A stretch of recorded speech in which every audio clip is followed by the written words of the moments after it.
All right, we're going live in 3, 2, 1, go. Hi, and welcome to the Technocrat Live. I'm Matt Newhall, your host. This is panel number 4. Hi guys, thanks for joining me. I know this is all kind of chaotic and last minute. I appreciate it. So tonight we have John Newell, who's a system administrator, and we have George Portugal, who is a neuroscientist and a maker, and we have Tom Mennecke, who is a hacker and open source advocate turned lawyer. That's right. So, welcome, and we're gonna have a good time. And a little later, we may have another guest joining us. I'm 90% sure, but I'll announce him when he comes. All right. So first, I just want to say thank you for the subscriptions. Keep them coming. Keep the subs coming. Likes and money are fine, but I really love the subs. If you want to make me happy, you want to give me something for Halloween, because of course, you know, that's what you do on Halloween, right? It's the spirit of giving, right? Anyway, so yeah, keep the subs coming. I'm going to be at. I just wanted to just do a quick shout out. I'm actually going to be at Dee Schneider's charity ride. I just think it's an awesome charity, so I just wanted to say, if you sounds like something that might be interesting to you, check it out. It's a worthwhile cause. Melissa's Wish is a worthwhile cause. That would be Sunday. So anyway, so I want to go on to the dystopia report. So here's the dystopia report. It won't stop until everyone is obsessed with space crime, like me, and now you. Yeah, no, man. I was looking at Steve, but I didn't actually mean Steve. I think we had a fourth wall break there. I don't know. Can we have a fourth wall break on a? I don't. Yeah. So feel free to chime in if any of these news stories interest you. They probably will, because they're ridiculous. Yes, this is real. I have citations for everything. So, so I just wanted to say, I actually. I had to wait a while. I had a guest on at one point that didn't use their real name, and I know this sounds like almost like unreal. So I'd love to hear what you guys think of this. I have my own thoughts on it. Someone had signed an NDA and they couldn't use their own name in public after they signed their NDA. They work in tech, and I may or may, I might be lying about the details of the origin a little bit. I'm trying to cover up for them, but the civics are absolutely true of this. As far as I know, this is 100% true. I haven't seen the contract. Obviously, it's their freaking job. I can't I can't ask them to show me that. That's ridiculous. How did anybody find out about it? Because I had to change their name, so to have them on the show. So there's actually a mystery guest. So yeah, it was crazy. Yeah, it is crazy. And I'm like, what? And the thing that's really whatever, that stuff's kind of, the cloak and dagger stuff's kind of fun and makes things interesting. But the problem with this from a tech ethics point of view is, first of all, you can't build a career path of your own or your own social network of your own to get out of your to have a future outside of your current company, which is really not the norm in the industry. Which I'm wondering is if that's even legal, or if I'm just responding to social norms. The other part about it is you can't work on an open source if you can't use your own name. I mean, I guess you could use a limited liability company and then use a pseudonym with the company. But at some point, it's got to link back to your name to be legally recognized. So you literally can't contribute to open source unless your employer allows you specifically to contribute to a project that they're interested in. So I just wanted to say, don't do it. Read your NDAs. If they say you can't use your own name, just don't even sign it, man. I don't know. I don't get it. I mean, maybe I'm sure it was documents like this. So how do you sign the NDA? Did he sign it with a pseudonym? A very good point. Touche. Good one, John. Yeah. So anyway, so that's. It's kind of hard to comment on it because it sounds almost unreal. Yeah. It sounds like it's almost like made up, but I mean, I can't confirm it, but it really seems true. So over the top. Yeah. Yeah. Anyway, so. Netflix, if you haven't heard, I don't know if you guys are Breaking Bad fans, but I am. Breaking Bad is going to have a new movie depicting Jesse after he escaped the compound and Walter died. So check it out. Check out the teasers. Or so we think. What? Or so we think. Or so who knows, right? Maybe, he isn't dead. If there was someone who could fake his own death effectively, it would have been Walter. Yeah. Man, that garage door machine gun thing in the trunk, man, that was, sorry, spoiler for a 5-year-old series. Yeah. Yeah. Still gotta watch it. Yeah, you still got to watch it. Breaking Bad is worth your time. Yeah, someone else browbeat me and ridiculed me after I didn't watch it, and then I had to, and then it was awesome. So thanks. How long did it take you to get through a series? A week? It was binge. Yeah, it was total binge. binge. It was shameful binge. That's how it was for me too. It was health endangering binge. Like you might have to please see your doctor before you watch Breaking Bad, because you may need immediate recovery. You may need to go to rehab after just watching the show. Oh wow, what? Does Steve have a present for us? Yeah, you got chat. Wow, look at that. We can, if you chat with us and send us questions, we can actually see your questions on a big TV. How cool is that? This is great. Look, we don't show us us. It's us. Uh-oh. That's not going to be distracting. All right. Read it? Yeah. It's legible, yeah. Wow, that's crazy, man. Thanks, There you go. Yeah, thanks for There we covering go. us up. Cover us up, please. That's just. It's really Do we look all right? Yeah, that's good. Okay. That's cool. Thanks so much, Steve. I've been asking for that for a while. And you finally delivered, man. Yes. Been raining, I'm sorry. You guys are awesome. Cryptos are down. Cryptocurrencies, I mean by that. So, including Bitcoin. And it also coincidentally in the news as a completely separate item that has nothing to do with that. Cryptos were 10,500 at the beginning of the week, and now they're 8,000. And also, the BACT regulated Bitcoin futures exchange opened up this week on Monday. So far it's been 4 down days. Yay! Start.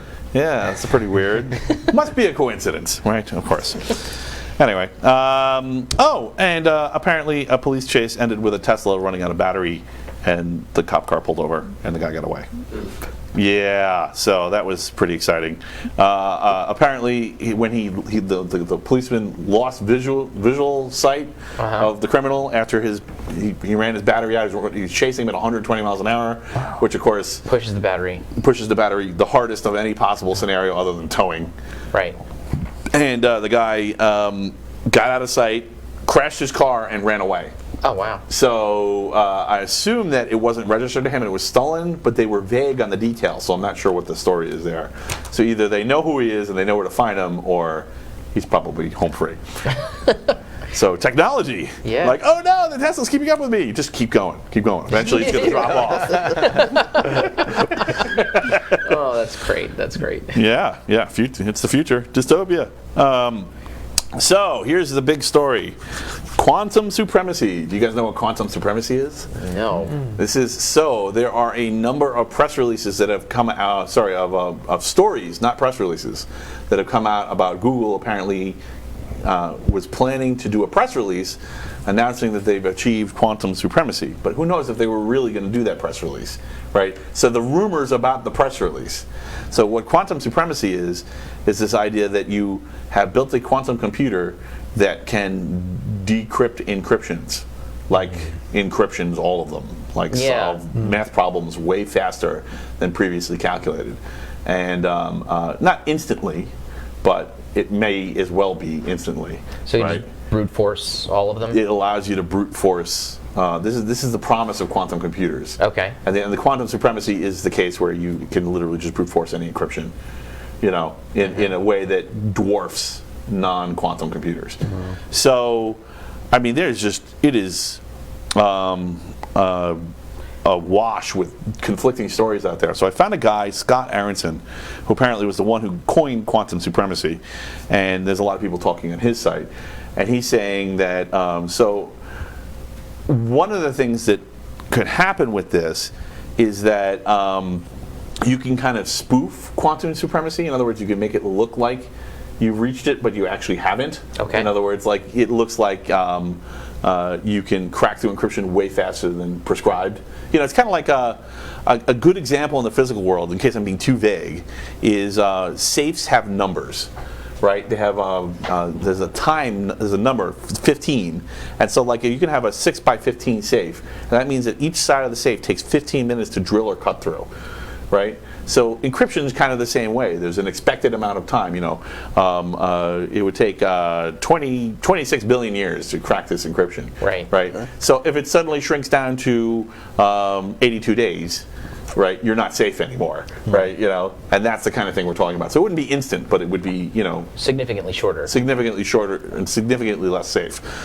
So, apparently this can be spoofed. I do not entirely understand the method by which it can be spoofed, but the way that you confirm that you have successfully calculated a quantum sum, a quantum algorithm instance, would be statistical analysis. So what you're doing is you're saying, okay, how likely is this the answer? You run it against known quantities, and then you run it against unknown quantities and see how much they differ. Okay. And then that's how you compare and say, okay, we have successfully broken through this encryption, and it's no longer safe. Isn't that Anyway. how Enigma was broken? What? Isn't that how Enigma was broken? I mean, I'm just going by what I saw I in the movie. The think Imitation they Game. got a physical Enigma machine. I think that's how they. Oh no, did they? I think they were trying to reverse engineer the. They were definitely trying to reverse brute engineer force it. decrypt it, and then one of the shortcuts about it was figuring out common words. That's like the, right. Yes. So these are common patterns that you're going to hit. They did. It was no And so, padding. okay, well, let's take that and take all the encrypted all the ciphers that we see, the encrypted stuff, and we'll compare it against that. Where do we see a pattern that's exactly the same? Okay, here and here and here. So we know that that's this one. Right. Work backwards from there. Right. So yeah, it turns out. So I guess you can shortcut it. Yeah, essentially the way that they would organize the things that they would send to the Enigma machine were so organized that organization actually hurt them. It made it easier to figure, because once they got their hands on some decrypted stuff, they said, okay, well, this is what it looks like when it's decrypted. It always looks like this. Right. It's always this paragraph format and these words here and these words here. Right. And it's true. Yes, that actually makes, when you do that, it makes whatever encryption you're using less safe. So. It doesn't look like it's rock solid, but yeah, if quantum supremacy was really reached, we've essentially reached a state of no more secrets. So I don't know if you guys all see Sneakers. So Sneakers is a movie about a bunch of guys who find a black box, and you can plug the black box in and give it a little bit of time. It'll break through any encryption, which of course immediately opens up everything. Power plants, air travel, banking, nuclear weapons, military, you name it. So a lot of people are out there going, it's the end of cryptos, but it's not the end of cryptos. It's the end of everything. It's the end of the world. It's definitely the end of global trade, and it's definitely the end of like internet shopping and internet transactions. So Google was going to announce that they've achieved quantum. That's the rumor, right? It seems a little off, but they it's were all gonna over the announce place. There's it- a lot of reputable news sources talking about this. If they were going to announce it, who would have it that wouldn't announce it? Right. Yeah. Well, that's true. If I had it, I wouldn't What is it announce it. logical that Google would be the first? I don't know about you. Right. Right. I mean, you have this The sec- ace up your sleeve that no one knows you've got. Exactly. Why would you publicize that? Exactly. Yeah. Particularly if you're a government. I'm or, Certainly if you're a government. Yeah. Yeah, I mean, that's a really good point, and I'm really glad we went there. So this is something else I wanted to talk about in another time, but I guess we can talk about it now. So We'll I really think that governments have. I know that governments have how should I say, cabinets full of zero-day exploits that they don't tell anyone about. Sure. Yeah. And because think about it, if you're in military intelligence, you have to have this, because if the other guy has it, and if the other guy has a pile of them and you have none of them, you can't compete. I mean, as soon as you go to open warfare, you're dead. They're just going to shut all your computers off, and you're not going to be able to retaliate, right? You need to at least be able to retaliate in kind. So it stands to reason that any country that has a big enough government to have a fair amount of computer geeks in some sort of spooky squad, whether it's a militia or whether it's an official intelligence agency or both or many things, that they're going to have piles of zero-day exploits. So I think really we really should be signing a treaty, for this stuff. This is kind of off of the field of quantum, but it kind of applies too. Like this is a repeating pattern. It's turned into an arms race, and what do you do with arms races? You have an armistice. You have a treaty where you say, okay, we're not gonna let things escalate anymore. So like a nuclear proliferation treaty, Yeah. but for zero-day exploits, where we're only allowed to have 6 or 10, and then we have to report them, right? Because The problem with you know what I'm saying? unlike satellite imagery, where you can see that there's nuclear silos here and here and here and here. Right. You don't know how many zero-day exploits. I mean, I could have them on a flash drive in my pocket. Yeah. Well, for sure. to know? For Right. sure, we know that they've had at least, I don't know, 10 or 12 or so at the same time, because that's how many were in Stuxnet.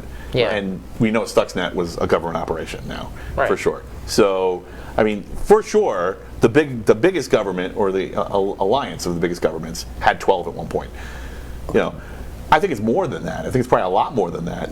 And then this is like, the problem is that We'll look on Patch Tuesday. just because they may have them, right? They may keep them very, very safe, and no one else can get them, and they only use them when they absolutely have to, or if at all, right?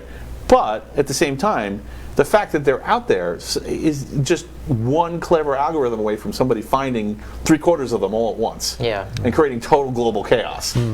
So just because they had a bunch of very smart guys working on it doesn't mean there isn't also a very smart guy who is ill intent. Yeah. Who's working on it too. Right. Right. So this is the yes, it's reasonable to have a standing army, but do you want it to be the size of an entire country? At what point does it become too much? I think the problem with something like an armistice, like you were saying, is that involves governments. Yes, the governments can all agree, but like you said, there could be a guy in his garage hacking away at it. Right. He finds the right algorithm. Guess what? Verifying it, Doesn't enforcing matter. it is Yeah. possible. Yeah.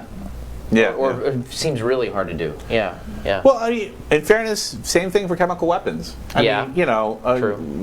Especially now. Maybe 75 years ago. After 100 years ago, after World War I. Yeah. It was a lot easier because you need a big ass factory.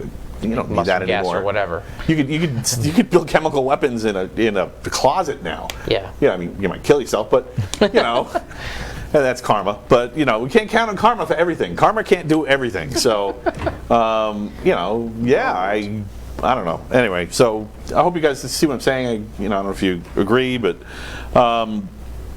So quantum supremacy, it's not just about cryptos. If you hear about quantum supremacy and your first thought is, my Bitcoin, you don't get it. This is a bigger problem. That's the last thing they're going to go after. Yeah. Watch sneakers again. Let's see. Okay, so there's a developer named Vargo who apparently pulled a Ruby library. And the reason he pulled it, he was the developer and he was maintaining it and everybody was getting it from him and he was the source, was because ICE was heavily using this library for some of their code for the law enforcement operations, the immigration organization. So, brought up lots of interesting questions.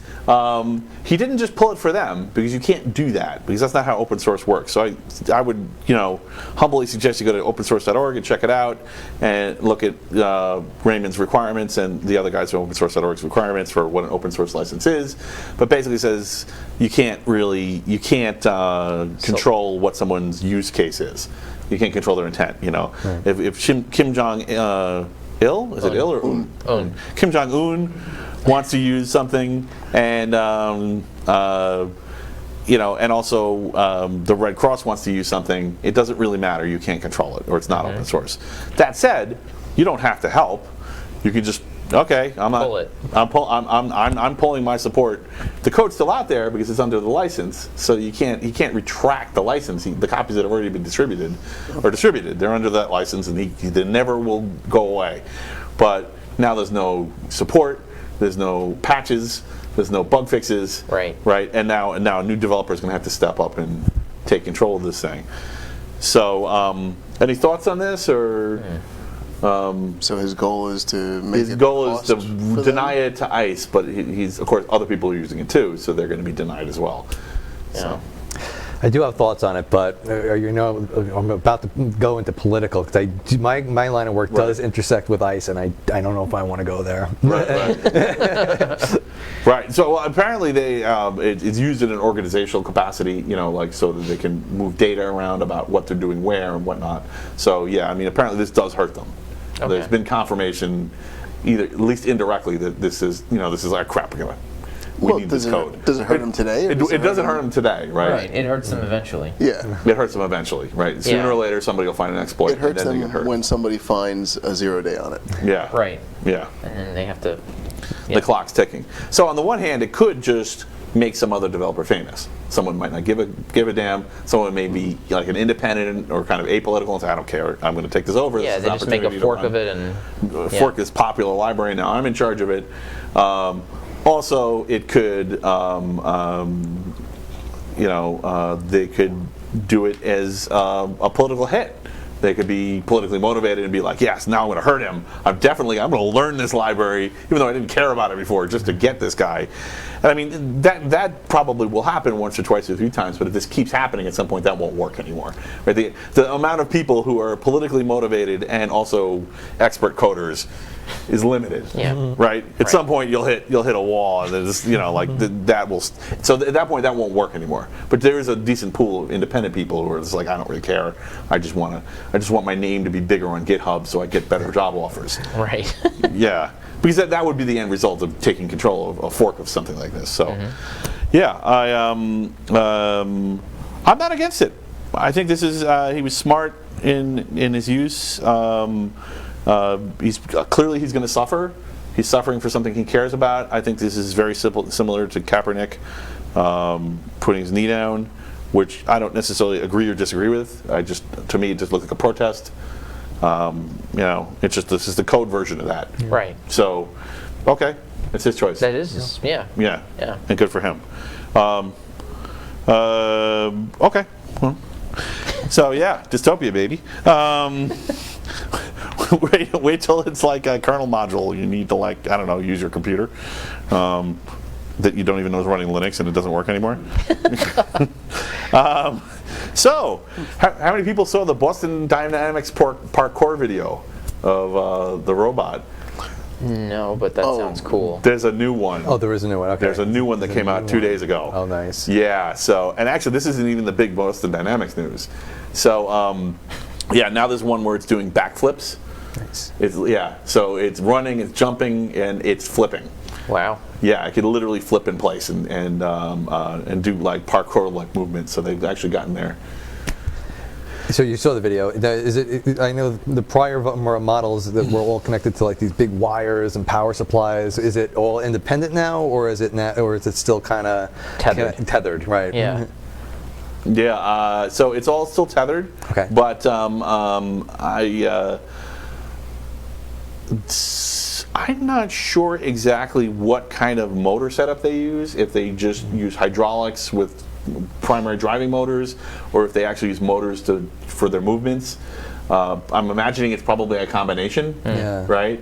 But there is that technology that just came out from that company in Texas where they figured out a new motor type that uses half the battery. Oh, wow. So that might be possible for them to switch to battery for a reasonable amount of time. That's crazy. So we might have robots that are definitively more agile than 99.99% of the people out there. Right. So if you think you're going to fist fight a robot and win, I mean, you really weren't before, right? Because you can just punch through your skull. Typically the hydraulics are way stronger than our muscles, but now it can do it, and you won't even see it coming. It can Bruce Lee you.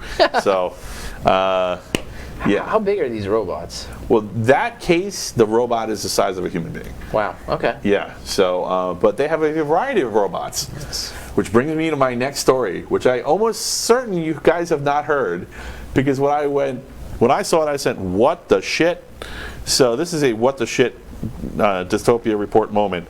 Boston Dynamics is now selling for the price of a car their robot Spot. Yeah. Wow. So if you're not familiar with their robot Spot, they did a Black Mirror of which Spot was the star. Spot was a total nightmare for some post-apocalyptic humans just trying to survive.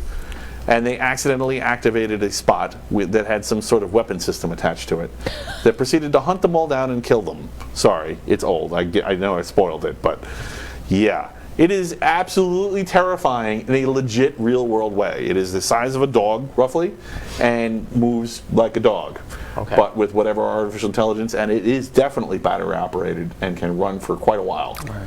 So in that show where they used it, they had it power down in solar charge. I have no idea what the actual charge requirements are or how long it can run for, but definitely long enough to deliver a weapon to you. Nice. Bullets first. So, But this one isn't weaponized. yeah, we could. This one, yeah, the one they're selling is not weaponized, but it is programmable, and it has a USB slot in its butt, so you could. I like it. Yeah, I don't know. It's really its butt, but that's kind of funny. I think it was its butt actually. Anyway, God. so you can plug it in. You can plug in an accessory, which could include a servo, which could pull a trigger on a gun or whatever. So you could theoretically weaponize this effectively and fairly easily. Okay. And you can just buy it. You can just go on their website and contact their sales department, and they give you a price, which they say is the price of a car. Which car, I guess, matters. Sure. But yes, you can buy a Boston Dynamics Hellhound and stick it on your neighbors. Lovely. Oh man. Yeah. Okay. So on that note, the FCC is attempting to allow further media consolidation, and the Third Circuit Court blocked them. So all I got to say is awesome. Yeah. Really good news. I don't want to see the media companies be even bigger. Right. I'm not really sure what the FCC is thinking here. More importantly, so I know we were talking about politics before. There's really no way to say this without talking about a single personality. The FCC answers to the president. If the president is complaining about fake news, why doesn't he just tell the FCC to break the media companies up? I mean, I don't want to be Captain Obvious, but what? I don't really like. I think he might be right. Okay, what's the logical course of action? Call the FCC. Okay, these media companies are too big. Let's break them up. Okay, so who's this guy answering to then? If he's trying to make them bigger, what? I had to read this story 3 times to make sure I was understanding. I'm like, is this real? Yeah. What? Okay. Anyway, I just think I've complained about this before in the show. The FCC not breaking the media company up. I would like to see them a lot more localized. I'd like to see a lot. Really, it should be half of it should be state or smaller. Yeah, more diverse. Yeah. Right, because the more competition you have, the harder it is to have synchronized stories. There's a few videos out there on the net, look them up, of news organizations all saying exactly the same thing in tandem, which is horrifying and not the point. Yeah. So, anyway, I also found out that the head of the Linux Foundation apparently is predicting that edge computers are going to make a comeback by 2025. So if you don't know what edge computers are, you probably know at this point, have some vague idea what cloud computing is. Edge computing is local computing, where you're doing your computation in a server room, someplace locally that you either a property you control or is physically near you. So. Very interesting, because of course we've heard nothing but cloud for the past decade. Yeah. So, why would he predict this? I mean, this is like Linux Foundation is a really important organization that, battens patent trolls and, fights baddies. It's a weird, it's out of character. It's a big risk to go out there and say something like this. So, this is all the stuff you missed when you were listening to the buzz that's constantly going on out there. So, and we call it the Dystopia Report. Yeah. So, all right. So let's start with the questions. So we're going to get another panelist in a little while, like I said, but we'll have to fill him in, I guess. Be merciful when he comes. You guys may not know the answers to all these questions. Some of these, at least a couple questions are tailored to each of you, so that everybody's got something that's easy for them. Well, not really easy, but feel free to just skip it if you want. So, and just shout out in whatever order you want. That's okay. You guys are very polite, so I'm worried you're not going to do that. Drink more. I need you to be more rowdy. Do you guys know what software as a service is, or SaaS? I do not. He probably knows. So, software as a service is where you're just getting, you're getting your end game result without actually setting any servers or operating systems or doing any patching. Essentially, you're just writing code and saving it onto someone else's server, and then it's just a bunch of scripts and URLs and your APIs, and that's how you're interacting with your software. So essentially, you're just interacting with web pages. And so you're just programming, you get web page results, they may interact with other web page results somewhere else, and that's just provided to you on an ongoing basis, and that's software as a service. So probably the most popular one right now is Lambda, because Lambda's Amazon's, and Amazon owns the cloud, more or less. So Lambda's the big one. So I just use this as an example, but this could be to any software as a service. So when you have a library like that, like the one that was abandoned here, regardless of whether it was right or wrong, when you have a library like that and your business is depending on it and there's no replacement, can you have a reasonable expectation for the software as a service provider to start to maintain that library, at least until such time as you can get off of it and find a replacement? Is it a reasonable expectation? Yeah, is it a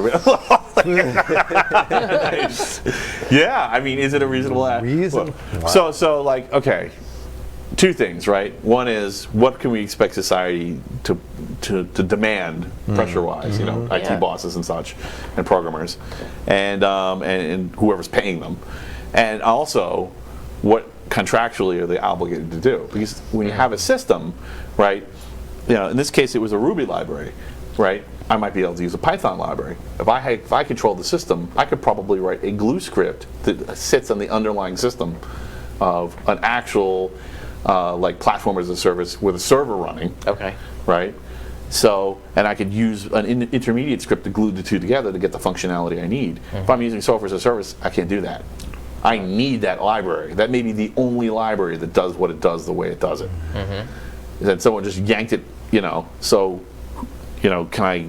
is that reasonable for people to demand this in future contracts with software as a service providers if it isn't in there already? Yeah. I mean, I would definitely think It's reasonable for them to ask.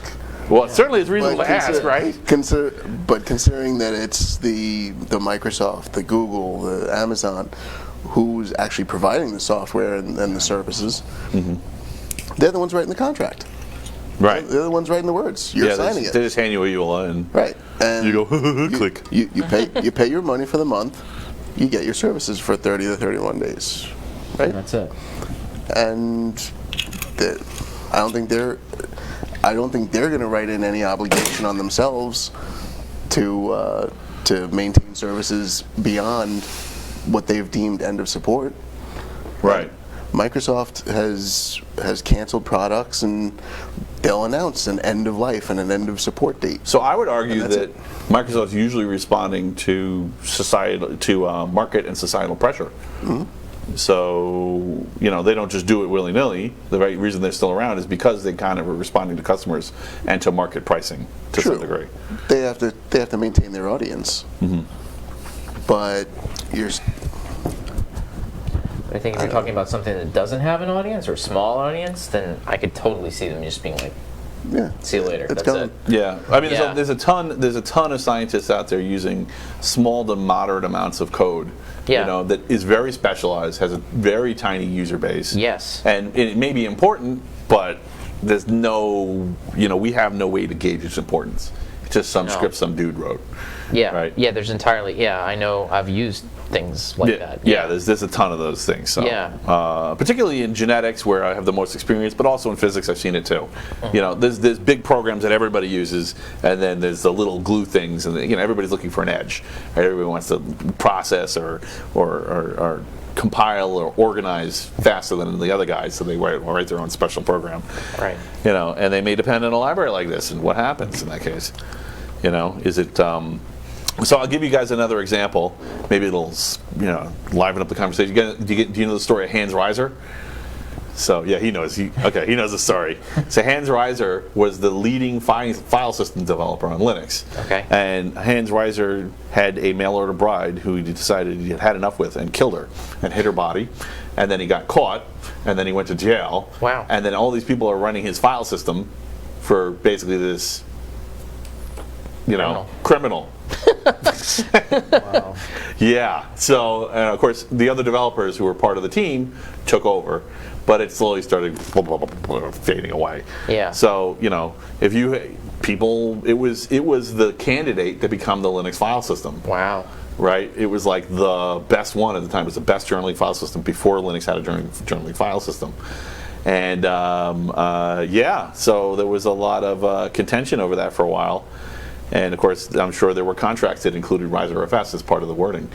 So I'm kind of curious, what do you do when you have a generic boilerplate kind of open source contract that kind of just essentially gives users right to get the code, but you're also paying a service provider which isn't really providing any services, right? They're just, other than uptime, Yeah.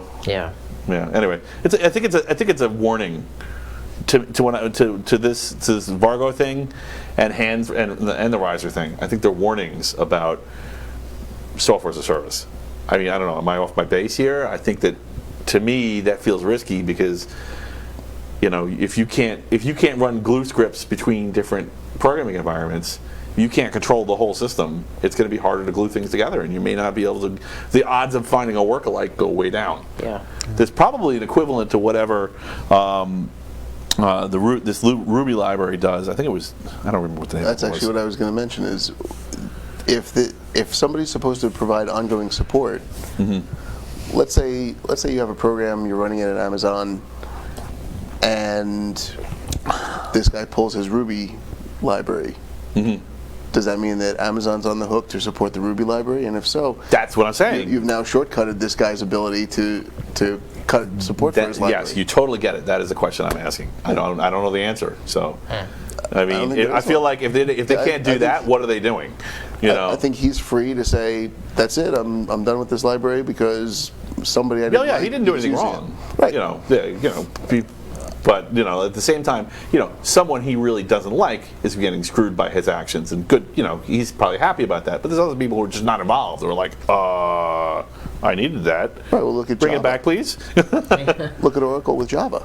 Yeah. Right. Java. Oh yeah, Oracle and Java is the suddenly we got to pay what is it, $9, $19, whatever, per workstation in order to run Java. Wow. Right. It's I didn't insane. know about that. That's crazy. Right. This was free. This was given away free. I can understand if they There's an wanted to open charge version, OpenJDK. So. Right. Okay. And Amazon has said that they're making an open version of it that'll be freely available. I think Red Hat was signed on to do the same. But Amazon just decided, okay, we're going to charge for everything now. Right. I could see if they jumped in and said, okay, just the JDK, so that only developers. You want to develop in our language? Fine. Here, pay some fee. Right. But if you want to run it, well, doesn't it support? You need to run the JRE in order to be able to run Java programs. So it's kind of stupid to say, well, now you got to pay in order to be able to run the program that you've been running all these years For free. For free. Right. Right. And Yeah. doesn't it discourage development on their platform? I mean, maybe the need here is for some kind of software insurance. I mean, this sounds like really this is people. I'm sure somebody watching right now is like, oh, this is so boring. Software insurance, really? But you know what? I mean, you could be completely screwed. Your entire business model might just go down the drain. When Because you're heavily dependent on something that, whether Ellison needs a new yacht, whether somebody has a political snit fit, or whether somebody murders their wife, it doesn't matter. The software's not there anymore, and you have a service contract that depends partly on that software. You would never have signed it if the software wasn't there. So, I don't know. I mean, I feel like this is a big, drive a truck through a hole in law. And I mean, you could fill it with an insurance company, but really, I don't know. Should it be an insurance company or should it be law? Which one should it be?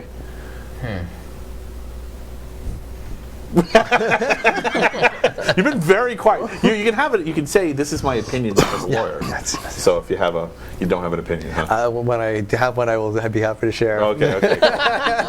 it's tough, right? I'm very flattered that I feel like I stumped you. A little bit, yeah. Yes, yeah, all right, good.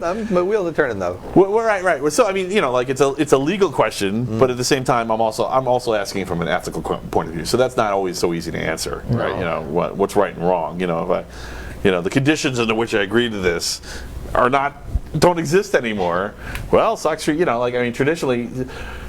People would say, well, you're a sucker, sucks for you, But at the same time, it's like, well, how fast does the tech world need to be changing for us to go, okay, this is a problem now?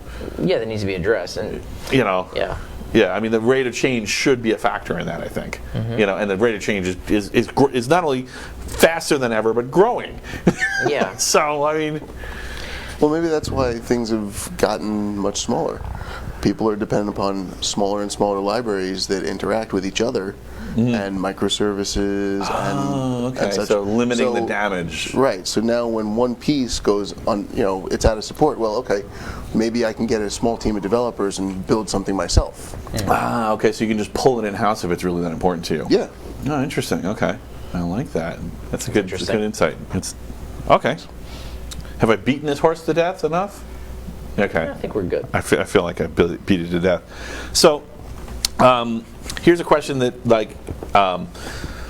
might be tough for you guys to answer. I'm sure John can answer it. We'll have an opinion on it for sure, but you guys can answer too if you want. So now that we know what edge is, we know what cloud is. What do you prefer, edge, cloud, or a hybrid? Hybrid server infrastructure, no doubt. Next Really? question. Yep. Yeah. Okay. Why? Just kidding. No. That's nice. I like it. Definitive. Yes. Well, why do I like hybrid? Yeah. Well, if one portion fails, you always got the alternative, and with the alternative fails, you always got the opposite side. So I mean, it was kind of like, if I was to make a comparison to file sharing, right? You started off with Napster, right? Or something similar.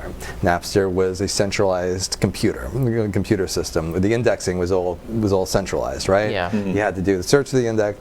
You take away the indexing server, and the network dies.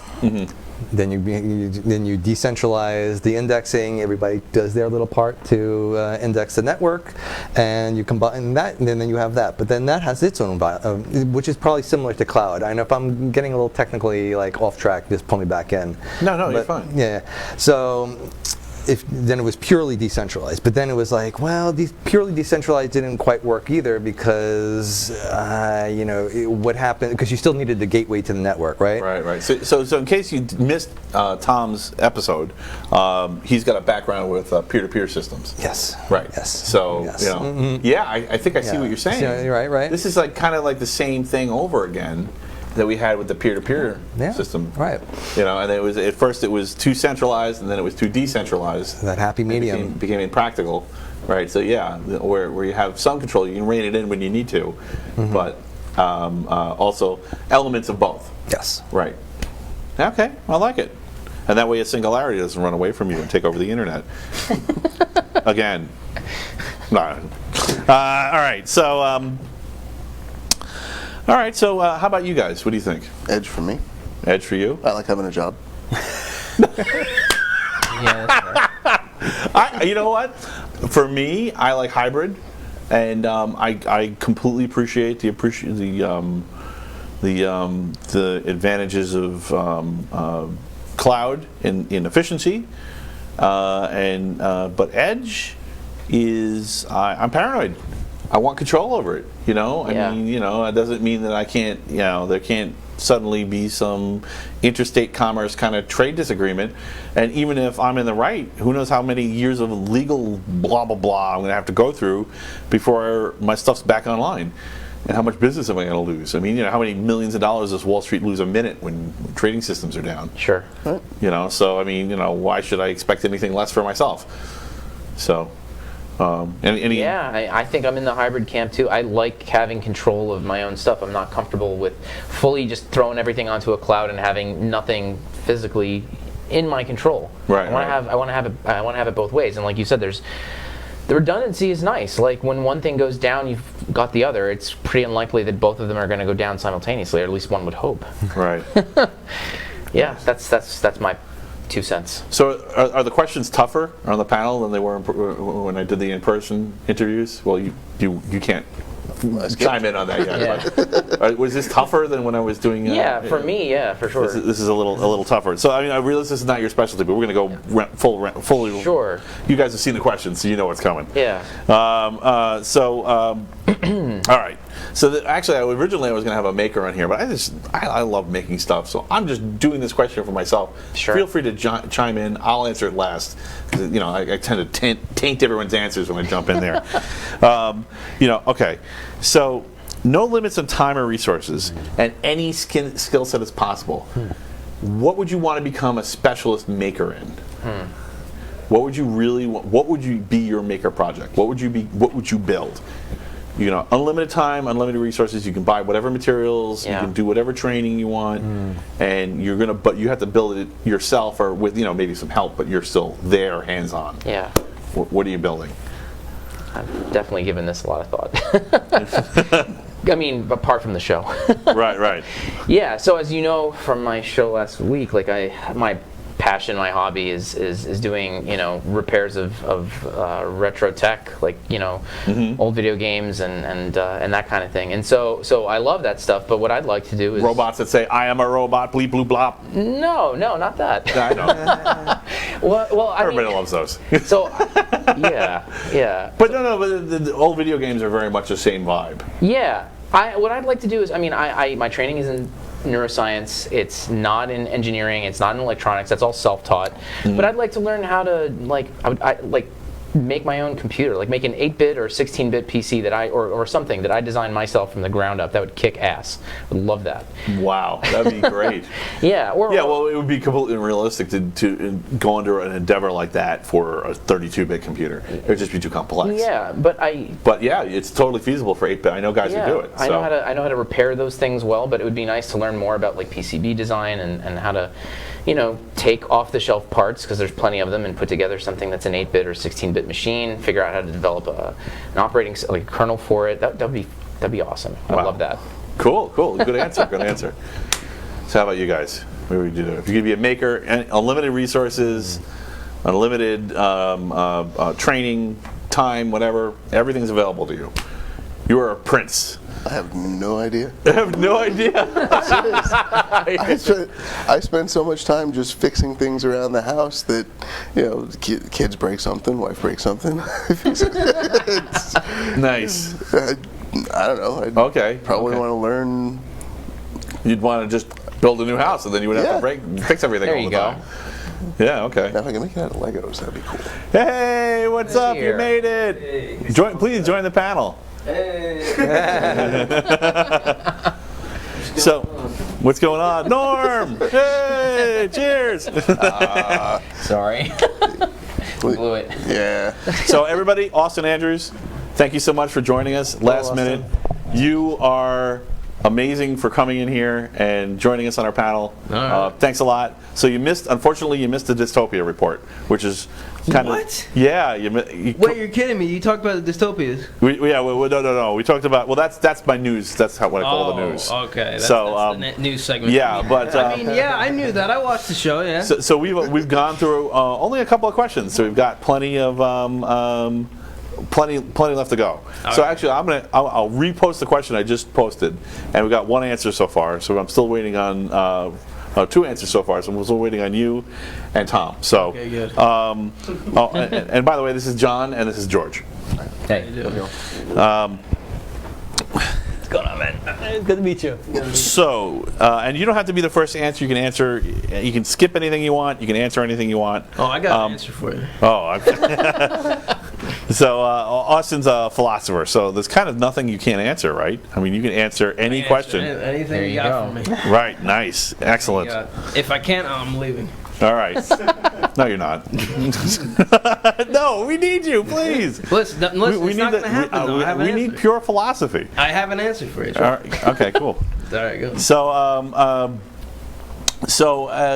no time, no limits on resources or time. All right. You can learn any skill set you want. All right. What maker project would you pursue? Like as in like me making something? You making something. Yeah. You can have you're a prince. You know, the king has granted you carte blanche. You can have any. People can help you, but you have to be hands-on with it. It's a blank check. It's a blank check, Only for me. but only for you. And you can build anything you can build anything you want. What's your ultimate maker project? Anything I want. Oh, okay. Well, I think it would be awesome to create something that essentially like something that like, because there's a lot of what's the word? There's a lot of barriers to entry for like things, especially like things like finance. Okay. I think, and things like energy for a lot of people, and like the third world, especially. Yeah, energy will kill you if you don't know what you're doing. Yeah. There's a lot. There's a lot of. I just was looking up how to. I want to know how everything works. Yeah. So I was just looking up refining oil into gasoline and diesel fuel and such. It's insane. I mean, the amount of stuff you need to know. I mean, and if you do it wrong, it'll kill you. Yeah, It'll kill you when you're drilling it. It'll kill you when you're refining it. It'll kill Absolutely. you when you're transporting it. So yeah, you got to kind of know your stuff. Yeah, and then like you could do everything right, and then the waste. If you don't know how to handle the waste, then Right. that'll kill you. Yep. But no, I'd love to create something that. I'll start with this. It's something that like completely removes all the barriers to entries for something. Like whether like I feel as if for me it would be like definitely the world of finance, maybe. Right. Like totally democratizing the way that people are able to earn money and exchange money. That would be really cool. Like if it could be something that just is completely divorced of any Are you real. Satoshi Nakamoto? Wait, what? The guy who wrote Bitcoin. He's anonymous. Oh, well, yeah. No, I would love to be able to properly, completely democratize the way that people are able to do things like energy and Right. finance or food. Okay. So there is, I don't remember the name of it right now, but there is a cryptocurrency that has, as part of the protocol, the ability to have localized exchanges anywhere as nodes on the network. Yeah. So that's kind of heading in that direction. So you can set up contracts and futures and all that stuff. All cryptocurrencies have that stuff have hooks for that stuff built into them because Bitcoin had the hooks. Yeah. But most of them don't. It's not that mature. But yeah, he's rewriting a one where you could do like futures and derivatives and all that kind of stuff. Yeah. And you'd have, you basically would have a financial center on your desktop. So But yeah, I'd love to. That's what I'd love. sounds like you need to spend more time with cryptos, man. Maybe. Yeah. Stocks is fine. Yeah. Well, no, that's. But you know what? It's a lifetime. The hardest part is there's two things, right? Because you have the learning how to do it, and then you have this internal, the self journey, where you have to stop yourself from like which way the trade's going, but it's not going there yet, and you can't. Jeez, like, are we talking speaking about- from experience, Yeah. like you can't panic. You have to be resolute in your philosophy, and Geez, your approach. we're talking or about you're gonna trades now. lose. What? I'm asking. Are we talking about trades now? Because I got some stuff to say about that. Definitely. Well, yeah. Go ahead. Well, first of all, like that's all correct. Obviously, like handling your anxiety Right. when doing any kind of trade It's is huge. very important. Sit tight and be right. But like one thing you got to really understand is that what the market really is, that it's people agreeing on value. It's like it's communication, really. I mean, that's what I'm gathering from it anyway. Right. But and that's why you'll see like some minute event will just radically like throw it all, like throw a hammer in the normal free flowing machine, and then things like start going crazier. Values of different IPOs will just go tank completely or go like skyrocket, and it could be for a completely seemingly arbitrary reason. Yeah. But like. Well, that's really what you need to understand. It's people agreeing on the value of things like commodities and services. Right. And, So this is I got yeah. an interesting one for you. Yeah. Going back to this, Oh, boy. and it comes right back to the root of the show. All right, So do you know who the original technocrats were? Who? Wall Streeters. All right. The first people to call themselves technocrats were people working on Wall Street because they were the only ones who understood the financial instruments. So that's really kind of interesting. What? Does that make a technocrat? Or would it be like the church and like old? Well, I would argue that church is a technocracy. That theocracy is a specialized variant of technocracy. That it doesn't cover all possible cases, but it is a case. But the first time people actually called themselves technocrats was in the 30s in Wall Street, because they had the financial devices had gotten so complex, nobody understood them. So it's cool that you went to the most complex thing. You said, well, if I'm going to study something, I'm going to do the thing that was originally the original barrier to entry in the modern world. Exactly. Oh, I mean, listen, like if you're, this is, I mean, because we're being absolutely technical about it. We do live in the postmodern world, but you gotta, like, it's crazy how into the stratosphere things have really gotten in terms of like financial exchange, and you got people who can become like billionaires over the course of several hours or several years, learning how to just maneuver the intricacies of the world of trading. Well, it's very easy to become a billionaire if you start off with 999 million. Yeah, exactly. Exactly. If you're starting off from $1, you're going to be there a while. No, I'm not saying that it's necessarily easy. Right. But I'm saying that if you have the mechanisms like down pretty much pat in terms of how they work and like how they'll probably proceed in the future, then you really can participate and come out of it being a lot better off than you previously were. That is the weirdest maker answer I've ever heard. So, but not bad. Very cool. Very cool. Any input?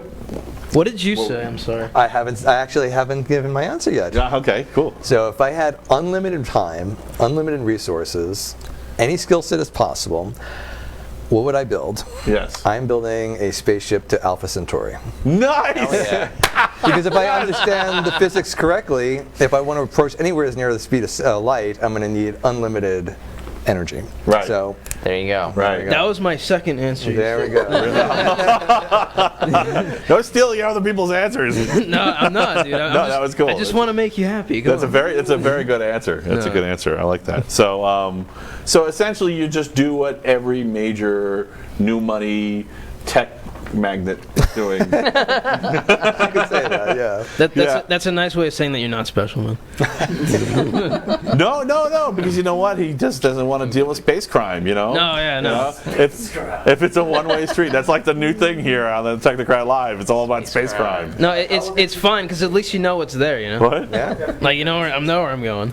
How old do you have to be, though? To drink in space. To drink in space? I don't know. You can be whatever age you want. What is it? Come and get me. Wait, hold on. I have an answer.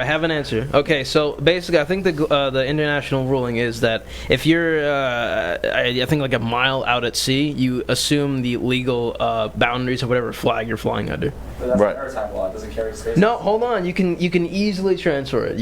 I say you can easily transfer it. So just all you need to do is just fly the flag, whatever you want. It could be a newly registered country, then whatever. I would toke up pay in space and do $100 heroin. to see you get pulled over and have this conversation with the cop pulling you over. Because this would be spectacular. That'd be awesome. And yeah, you wouldn't be wrong. You wouldn't be wrong. The cops love it when you're smarter than them. All right. So let's see. How would you articulate? And this is anybody can answer this question. Just jump in there when you have an answer. How would you articulate a measure? Can you articulate what a measure of destructive level of gullibility in another adult is? In other words, how do you say that person's too gullible for?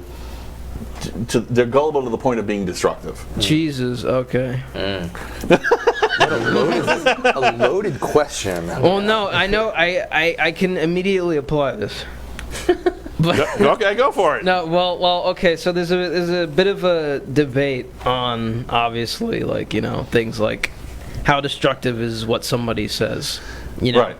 and okay. So there was this. They recently came up with it, and it wasn't really recently, but they came up with this sort of. It was like this news story about this kid who got famous for coming out of the radicalization pipeline of YouTube, about how he went through like these different YouTube personalities, and he slowly, progressively got into like the alt-right became slowly radicalized that way, and then Just for the record, you didn't get the pre-show talk, but we try to avoid politics here. Oh, We talk okay. civics. That's okay. You can talk anything about politics and is, well, I'm using the Shakespearean view of politics, which is personalities. So try to avoid names. That's Okay, that's good because I wasn't gonna. So, Internally, I was going there. Okay. Well, okay, so Well, you guys totally get what I'm saying, Yeah. right? But I'm gonna cut Just it. because, you know, like, No, I got it. it Yeah, makes yeah. it better, I think. I'm gonna cut it short then. Basically, like, I was hearing these people talk about it, and they were saying like, okay, like, listen, and I totally agree with this. Like, okay, listen, those people who kind of just like, I guess, become deeply radicalized just from people say like those are we gotta just admit to ourselves and wipe our hands of it. Those are the stupid people. Right. People who get radicalized are the stupid people. That's essentially what he's saying, and Okay. I can buy that. obviously he was being somewhat unsophisticated with his speech. But needless to say, those are people who are looking to be in some way not necessarily lied to, but looking for like some grand narrative to the universe, just so they don't have to really think about it too hard. Okay, so maybe people who are radicalized by kind of desperately searching for a grand narrative. Exactly. Yeah. Okay, that's a good Like, standard. I mean, if you think about it, soccer can radicalize somebody. That's actually a more specific standard than my boilerplate. So, which I was going to turn to if everyone just gave me blank stares. I do have answers to these questions, just in case everyone's like, "What the fuck are you asking these crazy questions for?" You know, and that way I can give you my answers. But So- like, I guess if we could measure how susceptible someone was to just like any grand narrative whatsoever, right. I guess it goes into like the realm of ethics. from Well, there, you know, I didn't ask necessarily to find out just when they've reached the threshold of danger to other people. Oh, okay. Yeah, that's Then- all I wanted to know. Okay. You know. You're asking like, what do we do with them? Or- Well, wait, there's hold on. going What do we to be do? more. There's going to be more. Okay. Yeah, these questions all kind of lead into each other, so you'll see. Okay. So Yeah, that's the reason I stopped it there. So, in that case, I defer to anybody else. So. I defer to the panel. Please continue, my fellow technocrats. Yeah. So, what do you think, guys?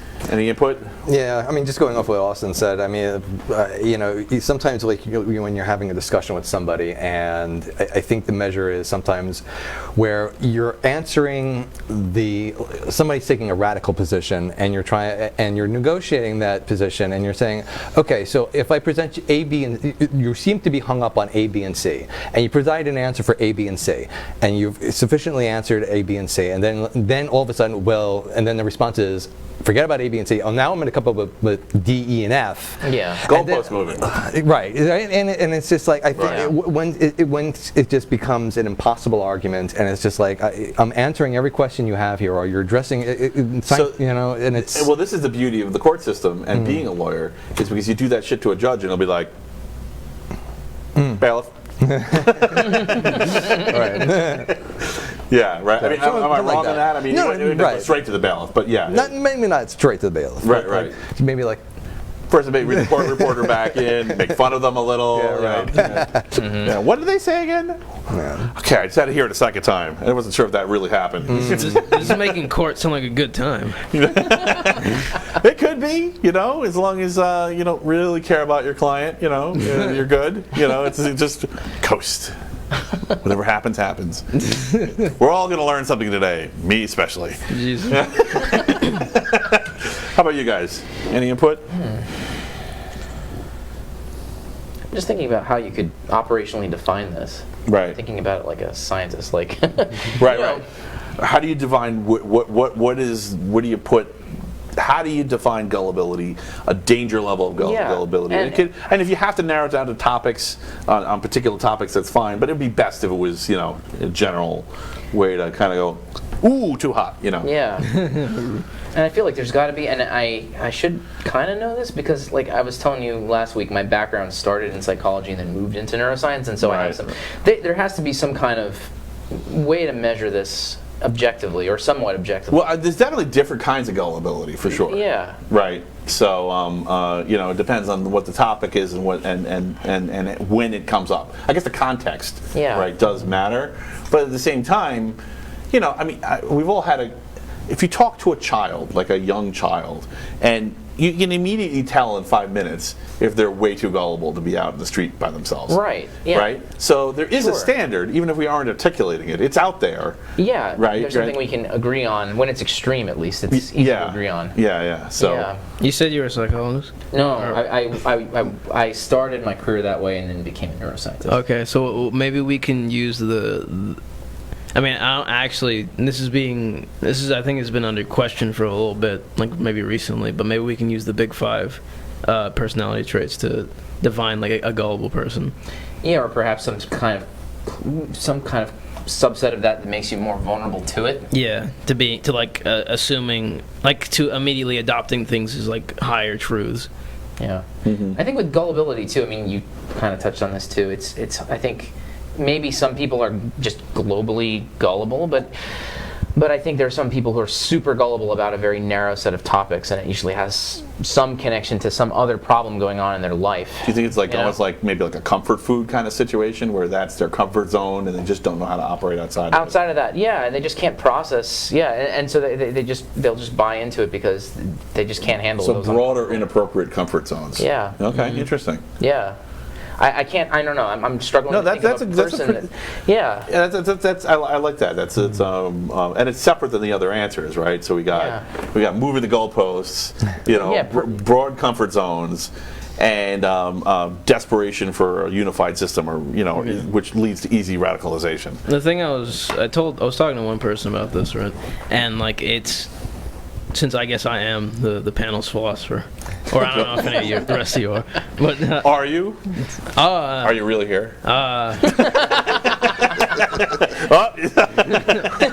but if I were to look at it from a postmodern sort of sense, from the actual body of postmodern thought, the postmodernists reject the idea of grand narratives completely and seek them to be deconstructed almost constantly.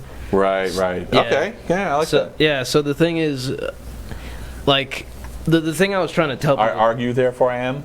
Say? I argue, therefore I am.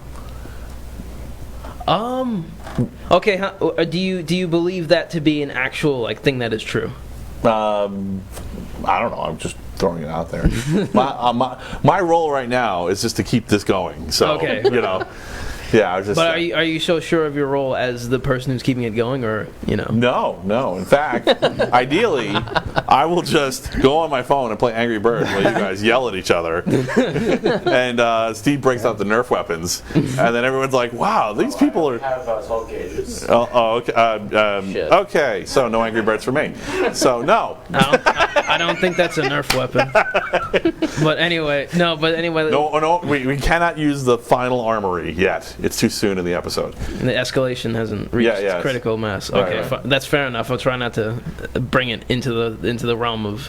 Oh, you can bring it. Shotgun politics. Shotgun politics. But maybe that's gullibility right there. Yeah. But the thing is, like, what I try to tell people who I guess are very again, like I guess I can only invoke examples that I really know. But I try to people who would try to invoke this. A want for deconstruction of like these sort of higher order principles that they deem to be, say, like harmful. Mm-hmm. I tell them, okay, listen. There's actually a word I give to people who are pretty high on the gullibility scale, and it's not stupid. But I just call them civilians. Like they're citizens. They're the like I think Mark used. And I love you too, random citizen. I think Mark used the term the cream cheese, which is like it's just the regular person, like ordinary folks. Yeah, and there's ordinary folks who aren't into the deeper questions. Exactly. There's nothing wrong with being ordinary. It's just that you gotta be able to recognize who you can kind of tell who's kind of ordinary. Well, I promise I won't. I promise I won't be mad at ordinary people who don't necessarily want to look at things more deeply if they're not mad at me for wanting to look at things more deeply, because I've had that too. Yeah. I've been criticized for being a thinker. Oh yeah. A lot. Yeah. So I'm sure we all have. I think he's got a problem. No, I don't. Right? No. I just wonder if there are ordinary people. Or do we really think that there are people that aren't thinkers? There are definitely people who are not intellectually curious and who shun it. I don't Absolutely. think so. Yeah. I don't believe that's actually true. Well, I think the term they use is I don't know if this is like a. Well, the term that I know that they've been recently using is neurotypical. Neurotypical. Yeah. Well, that's what the autistic people use to talk about the normies. Oh, yeah, there you go. Yeah. There's a lot of autistic spectrum people in that. Yeah, too, so normies, I guess. Yeah. Yeah. There are people who I feel genuinely. Yes, and the audience. Those are the comments, by the way. We have the comments live. Yes. Awesome. Yes, I think there are people. I agree. There are people out there that are not intellectually curious, but I don't know if that's a very big population. Nah. Some part of me feels like it's not a big population. Listen, it's why not as isn't big as this- we think it is. Why doesn't this panel have 60,000 people on it then? Come Well, on. actually, if you go outside right now, there's a huge audience. Because out there. Matt doesn't scale, We're going to be that's passing why. the bike. To do I would totally like Technocrat Fest, like Ozfest. I would do that. Yeah. Yeah, Like a lightning just round. a giant mosh pit of ideas. You know, I disagree, sir. Yeah, you know, Yeah. We have really big account. it depends on which drugs and how much. I won't. I will not bring the Molotovs. All right. How about you, John? Any input on this, or? I'd use my quantum supremacy machine that I built in my garage. Oh, you're just singularity. Solve this for me. On to lunch. Yes. Yeah. Okay. I agree with. So the answer, the canned answer that I was going to give you guys, if nobody could answer this, was Stockholm syndrome. That was the clinical answer I could think of that would definitely apply to this. Someone with Stockholm syndrome, regardless of whether it's a real syndrome or what the actual causes are, a person who would be capable of being diagnosed in that space, Yeah. definitely gullible to the point of Being self-destruction. destructive. Yeah. So Fair enough. that would imply context. What your point, which is that context definitely has an effect on it, right? If your context is extreme, you're going to be less likely thinking about the deep questions and more likely to just go along with what everyone around is doing, because it's too much energy to do otherwise, or maybe even it's dangerous not to. And then next thing you know, you do it enough times and you like it, or at least you're pretending to like it, and then you do like it because you pretended too long, or we're creatures of habit, right? Yeah. Just keep doing the same thing over and over and over. I try to tell people who are like extremely hyper logical or like over rational about Right. the way that they think that, okay, hey, listen, like in the end, you're a very special and wonderful person, but in the end, No. what you, There's star poop. Anyway. in the end, what you create has to adequately reciprocate with the citizens, or else they're not going to like it. You know what I mean? Like for those people who are like have these grand social narratives, like I try to tell them, okay, so awesome. Is this going to create order that lasts? Because if it doesn't, then all the citizens are going to hang you from the lamppost. Right. Right. Well, that's true. From a very selfish point of view, and also I appreciate chaos too. I've learned to love the Vikings, and Loki has a role. Once in a while you got to have. If you inject a little chaos, you get more truth, Yeah. right? Because if everybody just gets used to marching this way and cutting the loaf this size and opening the door at this speed and saying this at this time to this person, nobody's thinking about it anymore. Yeah, It's just an absolutely. autopilot.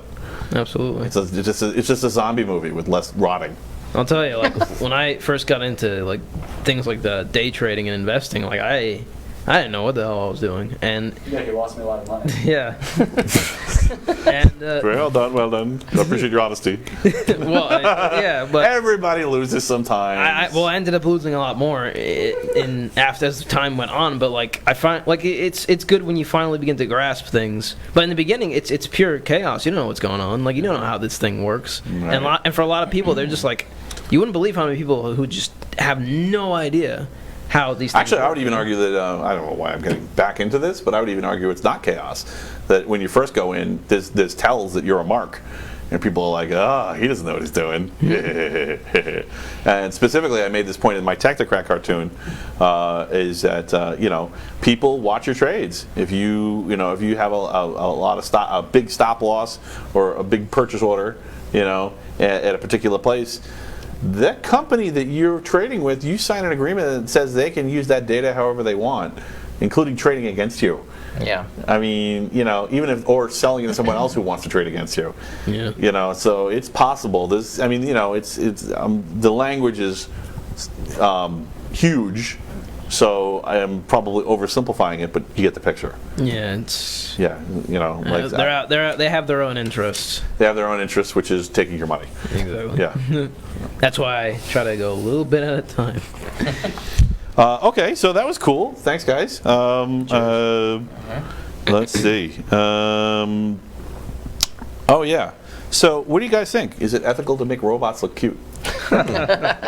So we've solved it, assuming we've solved the uncanny valley situation. Like we've moved beyond that, and now we're getting to. Right. Well, we've kind of like gotten a handle, maybe not all the handles, but a handle on gullibility. So is it okay to take what's essentially a tin can with a clock inside and make it look cuter than it would naturally be? I have a question. Yeah. How else are you supposed to sell it? How cute is too cute? You know? Yeah. Are we assuming purely metallurgical robots? Are we talking Cylon type humanoid robots? Are we talking mix of the two? Well, that's actually has everybody here seen some version of Battlestar Galactica? Sure. Of the new one. Has everyone here seen the new Battlestar Galactica? Yes. No. All right. Well, does everyone remember the old one and how the Cylons looked? Yes. You know, ridiculous, menacing, giant, sliding back and forth red eye. Sorry, I spoiled it. Well, in the newer one, there's also ones that look exactly like people.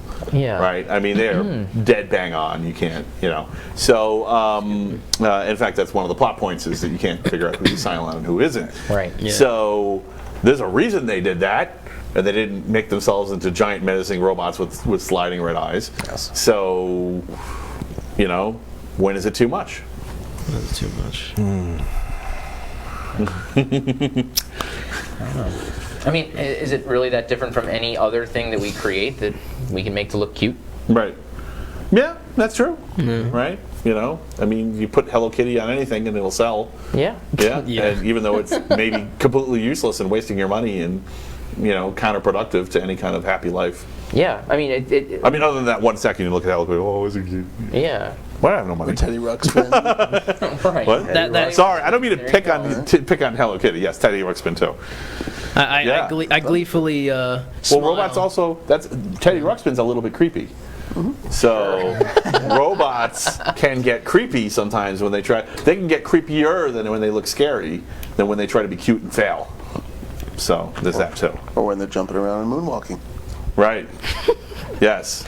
sounds fun, though. How many people have been completely had the hair on the back of their neck stand up when a children's toy goes off in the middle of the night?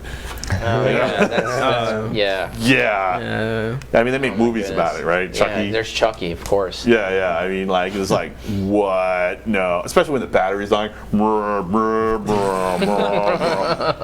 Logically, I know what's happening, right? It's a very simple chip that's just outputting the sound, and there's not enough energy to have it run at full speed, but mentally, I'm just like, Satan's in my house. I'm letting the dogs out of the cage. I'm, Jesus. I got the fireplace poker. Yeah. Right. So, what were you gonna say? Well, I was gonna make a quick joke about the whole put things on Hello Kitty. I was gonna say like I smiled gleefully for the last few seconds of my life as a Hello Kitty nuke falls on my ceiling. Yeah. Oh, My dad was man. a minute. Hello. So cute. Aw. Goodbye. Yeah. But No, straight up Dr. Strangelove. Good job. no, I was gonna say, hey, listen. I mean, like, let's say robots do become like very widespread. Like, let's say you're running. Yeah, it's already happening. Oh, so it's yeah. going to happen. No, yeah. Let's say you're not allowed to be in here if you don't think that's going to Yeah, happen. let's say you're trying to run Yeah. a. Actually, I have another thing to say about this. That's really interesting. I want to hear you guys' thoughts on after this point. But Go on. let's say you're running a hospital, and there's robotic nurses on the market. Would you rather have one that looks like R2-D2 or like one that looks as welcoming and nurse? Roger Rabbit's girlfriend? Huh? Roger Rabbit's girlfriend? Sure, why not? Well, one that looks cute in the sense that it seems very welcoming and calming, or one that looks very robotic and unnatural. Yeah. There's another effect we could talk about, the Florence Nightingale effect. People fall in love with their nurses. Oh, Right. Yeah. But yeah, I think the latter obviously makes sense and certainly would reduce your anxiety and put you at ease, and that all benefits you with healing and all that other Exactly. crap too. It totally makes sense. Something else though, I saw this one post by someone, and at first it was like on just like a random social media. I want my nurse to be a Cylon. I'm like, yeah, at least you are what you are, and I am what I am, and we're good. We're good. Well, I mean, hey, like maybe one day they'll have like those ones that like exude these electromagnetic fields that show you an image of something that you prefer based on your sense of cute preference or whatever.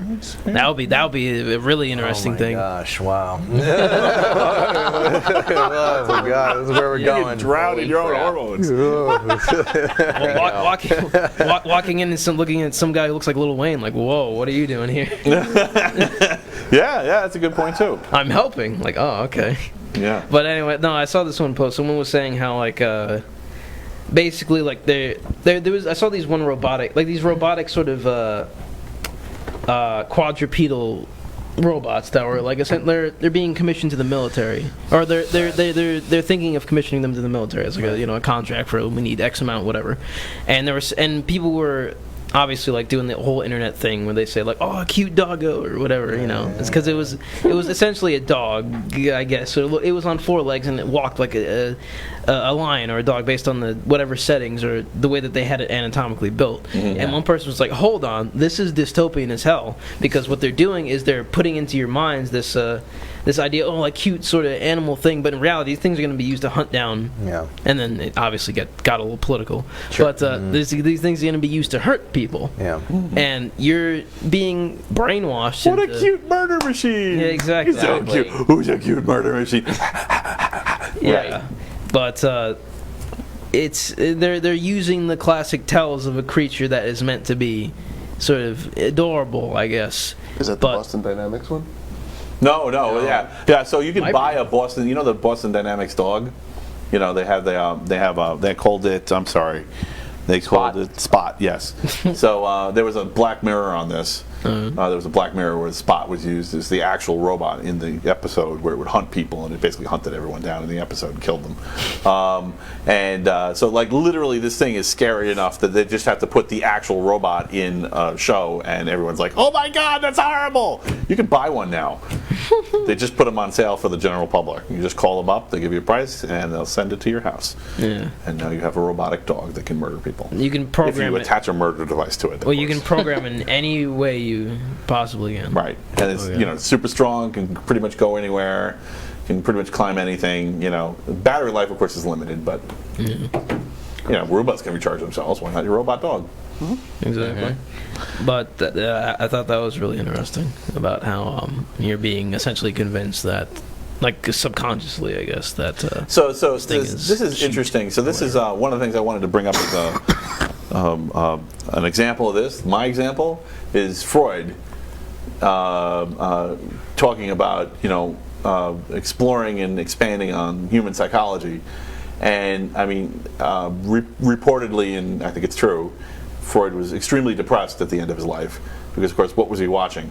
He was watching his psychology, which was then turned into marketing by his nephew Edward Bernays, and Edward Bernays' data, very public data, was snarfed up by Goebbels, and he was using his propaganda to program the Nazis. You can argue about whether they were programmed or fooled. I think you can just use the word programmed, into doing what they did. And I mean, you could argue that they were ripe for it because of all the hyperinflation, all the terrible things that happened there before that, but they did it, and Freud had to flee his own monster.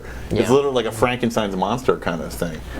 So, it's human psychology can be really dangerous, if in the wrong hands and if used at full capacity. Absolutely. Yeah. I think that we're coming on a time when people are a little bit less apologetic about the things they create. Oh, interesting. Yeah, like I think people are just going to be generally less apologetic and even implore the sort of rampant use of whatever it is that create for whatever means that you want, essentially.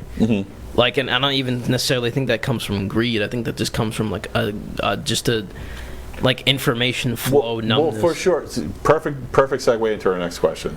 So does anybody else want to chime in on this, or should we keep going? Okay.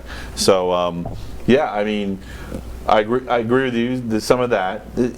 I found that when, like we were talking about before, when people get too radicalized, because they want a unified answer, that's when they tend to do the most damage. Yeah. Right? That's when you see a lot of destructive capability.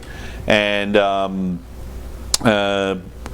so the question is, when the truth is destructive or repugnant, do scientists have a responsibility to report it or to skip it? Is the truth always a noble goal on its own, or should they be metering out?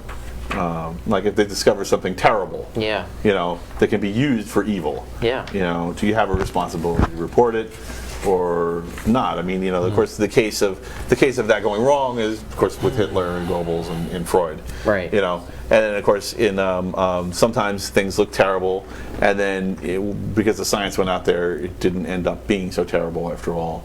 Solutions were quickly, conventions.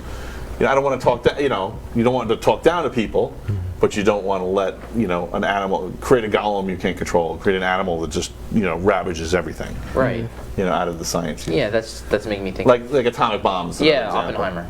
Right. Yeah, who was instrumental in getting the atom bomb created and deeply regretted it for the rest of his life, and it had huge implications. But in the end, it was something that wasn't out of control, and a whole system. I love mutually assured destruction. Yeah. I mean, as crazy as it sounds, I also hate it too, because I hate nuclear science, but not the bomb. That's not the problem. The problem is the atomic plants with all the first order nuclear materials waste that aren't really have any kind of self-reliant control systems. Right. So the second all you have to do is, like, a la a Batman episode, just gas the people in the plant, and it immediately melts down. Right. That's Generation 1 GE plants. Like what? Like Generation 4, Generation 5, totally safe, and we won't switch anything because everybody NIMBYs it, so they can't build anything new. Right. Which is just complete cognitive dissonance. Everyone's out of their minds.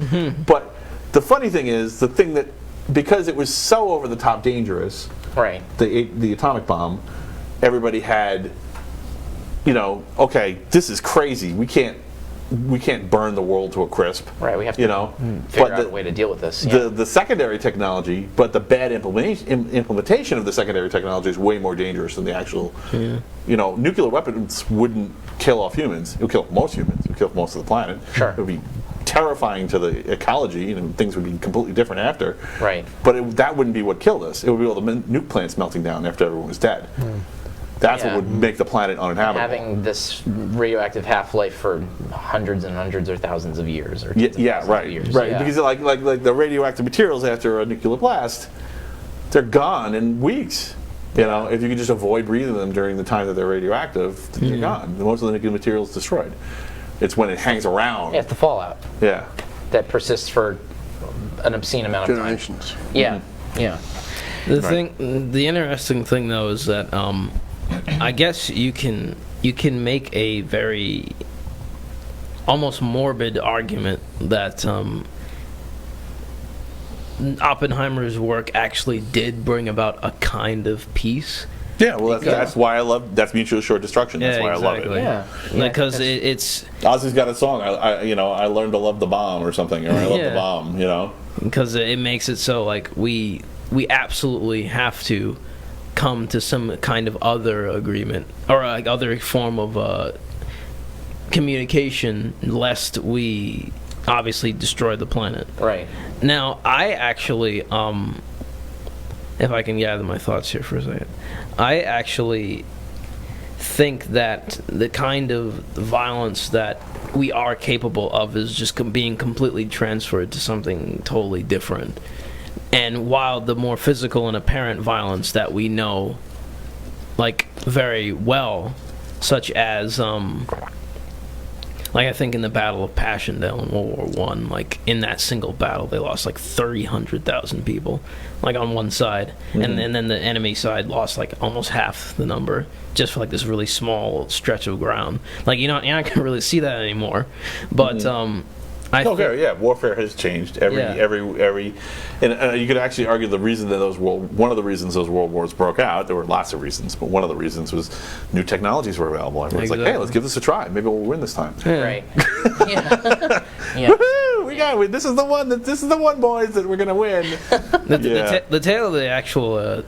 Like Henry Maxim, like the story of him is actually really interesting, but I guess that's something really separate. But could you pass the wine while you're? Sure. Who wants to? Sure. Oh yeah. There you go. There you go. Thank you. No I think I need more wine. Went pretty heavy metal. Sorry. But little science joke.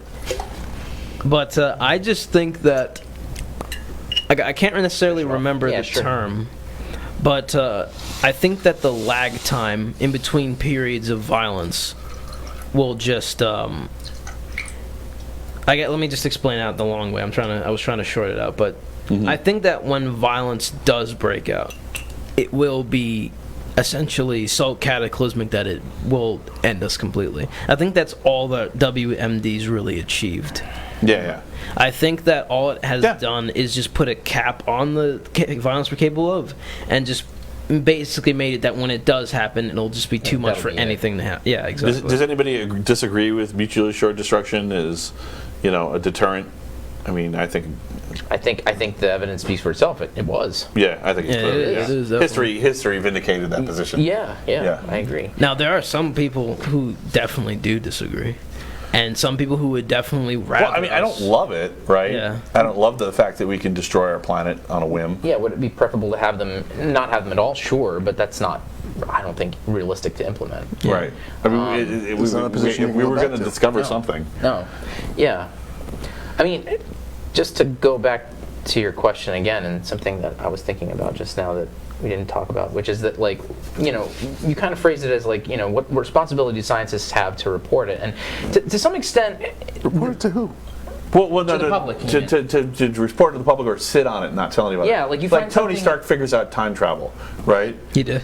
Oh. It's in Marvel in the comic book world, but that's what comic books do. They explore ethical questions with fist fights. Yeah. But if you discover time travel, do you sit on it? Do you tell other people about it? Right. I mean, pretty much once you start telling people, you are now in the deepest circle of the government, and they're not going to let you out. Well, you have lost control of it. You have one decision to make, and once you make it, that's it. Right. Well, I mean, you kind of got to where I was going here, which is that when you're a scientist, you're not operating in some kind of vacuum. You're not running experiments because you feel like it and because you have some independent pile of cash. It's money that is most likely federally funded, most of it or all of it. And when you get federal money to run experiments, you're obligated to report it primarily, first and foremost, to the government, to the NIH or to whomever. And so, if you're finding something earth-shattering that could have some kind of crazy implications for society or whatever, it's going to be kind of removed from them anyway, whether they like it or not. Right. Unless they just totally subvert everything, falsify their data, and keep it to themselves that way. But that's probably the only exception. I mean, you get what I'm saying? Is that whether the scientists... Well, of course, you have legal obligations for sure. Yeah. Right, they can come and put you in jail. But I mean, there's also, this is the stuff that the thrillers are made of. I know. I don't tell anyone about this. This is terrible. I didn't find anything.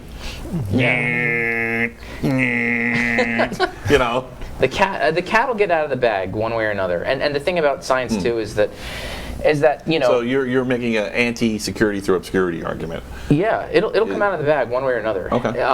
And even if me as a scientist find something earth-shattering that's potentially explosive to society or whatever, and I decide to keep a lid on it, the way that science works is that enough innovation happens that at some point it's just a matter of time that someone will discover this. There's lots of somebody else will happen across it. Someone else will happen across it. There's so many instances of this in the history of science where you get 5 or 6 guys working independently and they both discover it, but it's only one guy who really gets it out there, or maybe just phrases it in quite the right way so that it becomes a big deal. So there's some elements of that of the popularity contest. Yeah, give it enough time. time. I mean, like, Just because you're the guy who discovers it doesn't mean you're going to be one who breaks it to the world. right. Retrospectively, people will acknowledge your work and your contributions and your role in it.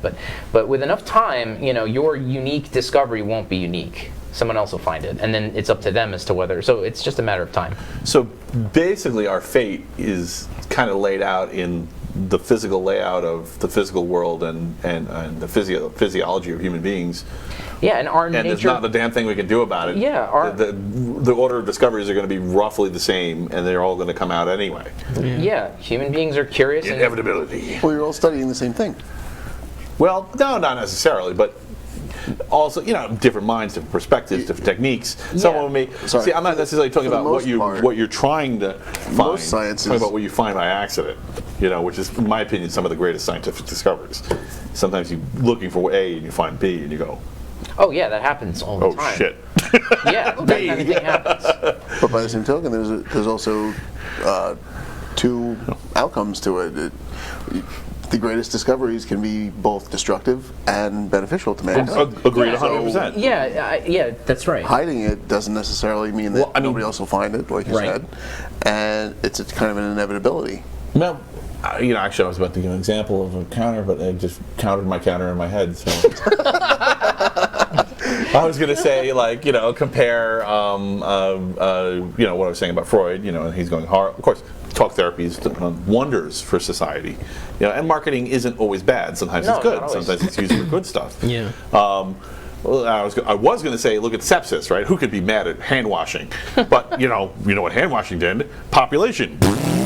Right. And there's all kinds of problems that come with that. Antibiotic resistance. Right. Now, babies don't die anymore in childbirth, right? There was a big portion of them died in childbirth. Now they Right. don't. Right. Huge difference. Do your Yes. part. Smear a little dookie on yourself a little bit. Yeah. That was awesome. Thank you for your earnest thoughts. Oh, it did poo on me. But yeah, That's the so smell I of guess victory, son. that's the answer, right? I mean, science is you're gonna do science, and it's gonna go in random directions, and sometimes you get a little poo on you. Yeah, exactly. That's right. That's civil service, man. I don't really have anything else to say on it besides this one funny thing that I did read on. It was a game called Hearts of Iron, I think 4, and there's obviously a tech tree because it's like a war-based game. It's like it's like a 4X kind of game, right?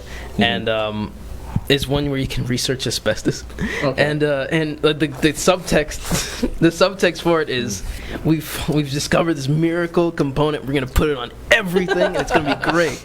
And it's completely aware, obviously, because it was made like in 2019. Sure. But like it was so funny because it just said, Well, no, actually, we're gonna line all of our ships with it. Did you read my technocracy notes? So actually, I use that as one of the examples of science gone terribly wrong. Oh well, there you So, go. Yeah. and I mean, like they figured out asbestos in 1850 or something, and it was slowly ramping up. By the time the first calls came in that it was destructive around the 30s, there was this massive industrial complex around asbestos. Oh, yeah. Nobody wanted to admit it. It took 30 years of fighting the industry before people finally, Jeez. before everyone was on the same page and said, this is going to kill you. Yeah, or like the health effects of smoking, or hell, even lead is the best one because like the Romans figured out that lead was toxic, Right.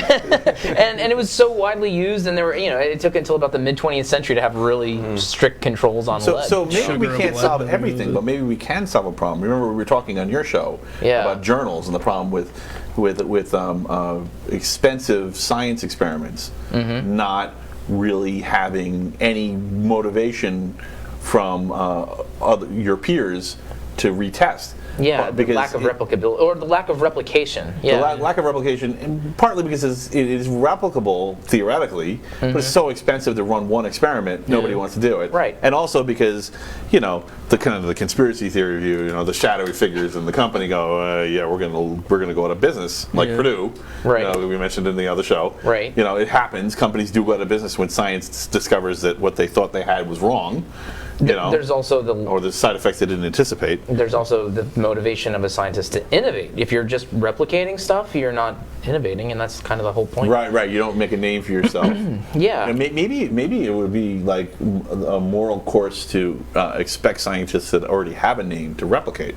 Yeah. That would be, I mean, I wanted to stop them from innovating, but maybe like half time or something. Yeah. Half the time is spent on innovation, half the time is just going through these journals and looking for the important discoveries that haven't been replicated and replicating them. Right. Because they have the clout that they could actually pull it off. Like, I discovered blah, blah, blah. I'm going to do this in the journal. There are ways of getting around it. Because no one's doing that. Am I wrong? No. People replicate experiments. It's just not to the kind of level that it needs to be. Like, I was going to use myself as an example because... okay, well, please. No, that's excellent. No, because like there were publications where I had, like sometimes you're working on something that totally follows from some previous discovery you had, and so as part of a publication that you're putting together, a piece of it sometimes ends up being replication. Like you reestablish a specific effect and you kind of extend it to another level, to a new, or look at it in a new way. And so that's a way of kind of packaging a replication into something novel. Well, the ideal case would be that would always happen. But it doesn't. Yeah. It's just, and it's not anyone's fault. It's just sometimes the way the science tree works. It's yes. Yeah. If you were doing that all the time and nothing else, your career would die. Yeah. Yeah. So it's tricky. Well, thanks for actually doing the replication, because both were so close. No, he got it in. I saw everything. Yeah. Okay. Well, anyway, I just thought I'd throw that out there. Great answers, everybody. This is really like what a wonder panel. This is like really, we're really going in there. Best one in years. Best one in years, and we've won in the many 1/4, 1/3 of a year that we've been on the air. All right. So who's counting? Who's counting? No one's counting. Stop counting. All right. Good. All right. I'm yelling at the screen. So, if you left Earth via space travel, I know someone that wants to leave Earth. So, as opposed to how else? Well, exactly. Riding your bike. I knew you'd be here, so I said via space travel. Okay, we're not talking about the afterlife here. I mean, sometimes that happens when you try to leave Earth. Long term or forever, do you have a responsibility to obey its laws? The laws of space. Earth's laws. Yeah. Okay. Well, technically, yeah. Space law is Earth's laws extended into space. Okay. So, do you have a responsibility, if you're in either long term in space or indefinitely in space, to follow Earth's laws? Well, I don't go. And are you going to lie to me and tell me that of course we have to follow Earth's laws, only with the intent that once you get to space, you're going to say, I don't want to get pulled over by the space cops. by the space fuzz. Space fuzz, nice. There you go. Yeah, I'm keeping that one. Did anybody watch The Expanse? No. Is that the new movie that just came out? No, it's not a movie. It's a TV show. Oh, okay. Oh, no, I did Astria or something was a movie that just came out. Apparently deals with this. Okay. Astra. Okay. Astra, okay. At Astra. Ad Astra, okay. We can't talk about that. That would definitely fall under the spoiler Good, I haven't rule. seen it. Okay, so yeah, but I mean, I've seen enough plot synopsis out there that I could tell it applies. You can spoil so whatever let's you not want for talk me. about it, right? Let's not talk about that one. But yeah, go ahead, sorry. Yeah, no. Expanse? So The Expanse deals with not too far distant future where humans have colonized Mars and The belt. the asteroid belt, right? And there are three distinct political systems. That's new. The Astrobot. Yeah. That's cool. Yeah. So, and there is essentially becomes a civil war where, well, the Earth and the Mars colonies like, well, we don't have to follow Earth. We are now independent, and the asteroid belt is we're now independent. So theoretically, no. Sounds like the Revolutionary War all over again. Come and get us! It's going to be Lining up.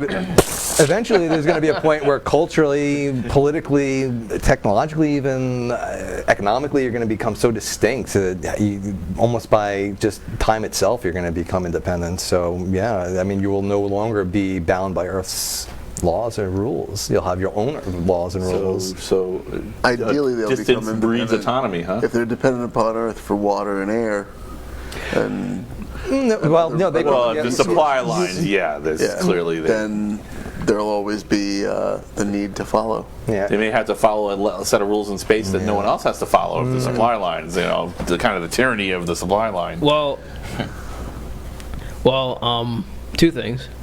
I guess the thing that makes the 40K universe so interesting is the methods by which they maintain loyalty in the grand imperium of man through extremely rigid, essentially theocratic worship of a supreme figure. And I'd say, let's say, if I were the sort of prime director of some like the United Earth colonies or whatever, like the only way that I'd see you'd be able to like essentially colonizing space freely would just essentially be this super end goal, I'd say, of like the farther political sort of without of course getting into politics, the farther political ideas, really, that would kind of just be the end game. Oh, almost all sci-fi does this. Yeah, you can talk imaginary politics. That's fine. Yeah. Exactly. Oh, okay. You know, okay, but I'm saying like you can talk. Specifically, I. Oh, yes, please. Yes, I don't want to. I absolutely don't want to discourage civic conversation. Okay. You know, civic conversation is super important because we're choosing mugs here. Sure. Dinosaurs. Nice. Yeah, I mean, we the difference between civics and politics again is separating policies and the goals and the direct effects of laws. Thank you. From the personalities. Yeah. You know, this is the it's a little bit cheaper intellectually to talk about the personalities. Screw the personalities. I don't care. They'll be gone. Have you ever watched? Oh yeah. I've been following politics since the 80s. You know, it's painful to even watch something from the 90s with the personalities and like there's all these little nuances to the politics between the personalities going on. And I'm like, I don't care. You know, I want to know what the civic direction of the laws and the moral consensus are. What are the outcomes that came from right. that? So don't worry, man. You know, it's cool. Okay, you know, that's not really politics. That's civics. Okay, in that case, to prevent that from happening, at that point, essentially, you'd have to set like a threshold, and a threshold of independence, and by the time they become essentially self-sustaining, do whatever you want. Like you'd have to. In my opinion, you'd have to. So King George was wrong, and he should have butted out. Because it was essentially the same situation. The Atlantic was huge. It was nothing like any of the other colonies. There was no supporting, or countries in between. You know, we were self-sustaining in every sense. You know, and then he's like, "No, give them more taxes." No, thank you. And in that case, like you just have to. It was also crazy too. There was that. Yeah. You at that point, you just have to set up like an almost kind of libertarian style of exchange between. The different colonies. Well, laissez-faire, let's say. Yeah. You can be laissez-faire without being libertarian. Yeah. Well, that way we're not pigeonhole either side into being libertarian. Yeah, but and I know what you mean. But and just let the colonies supremely, if they want to fight each other, then let them fight. Yeah. Because obviously there'll be I'd have like some sort of prime directive or some sort of something like that. Like these are like a set of core philosophies that we should probably be following if we want to make this work. But I mean, in my head, as I'm planning this out, my idea is this is probably never going to work, and there's the chances of this not working, knowing I guess humans. Because, I mean, aren't we quite the enlightened species? Right. This is probably going to fall on its face, and if it doesn't... I think humanity's survival chances, I mean, this is not the question at all, but it's super interesting, so screw it. I think humanity's survival chances go way the hell up once we have separate autonomous populations in a few places. Right. Yeah. I mean, because they're going to evolve into different things. Sure. And, someone's going to have the wrong idea, and, well, screw them. The thing is, the people who have the right idea are going to do really well, and eventually completely unrecognizable to each other. Yeah, yeah. They'll differentiate into different species with enough time. Yeah, right. Yeah, totally. What technology will inevitably do is it will just and what it has done always is that it's just increased the area of influence that you can have for a nation state, essentially. And obviously, like, if you go back in time during the Holy Roman Empire, like if you look at a map of the Holy Roman Empire, it looks big, but there's like, it's crazy. Like, if let's say this was the Holy Roman Empire, one of these letters is a state, and then the rest of them are all states. It's crazy. They're so tiny, and they're all pretty much somewhat autonomous. Right. But now, if you look at Germany now, like it's compared to what it was back then, it's so huge. And some would say it was neither holy nor Roman nor an empire. Yeah, exactly. Well, I mean, so it's obviously the transfer of information that defined the size of the cells of the Roman Empire. Exactly. Right, yeah. So probably you could run from one side of the cell to the other in the course of a day. Right. Full speed, but you know. You could do it. But a messenger could do it. Space will be the only thing that will really keep these colonies, I say, separate from each other.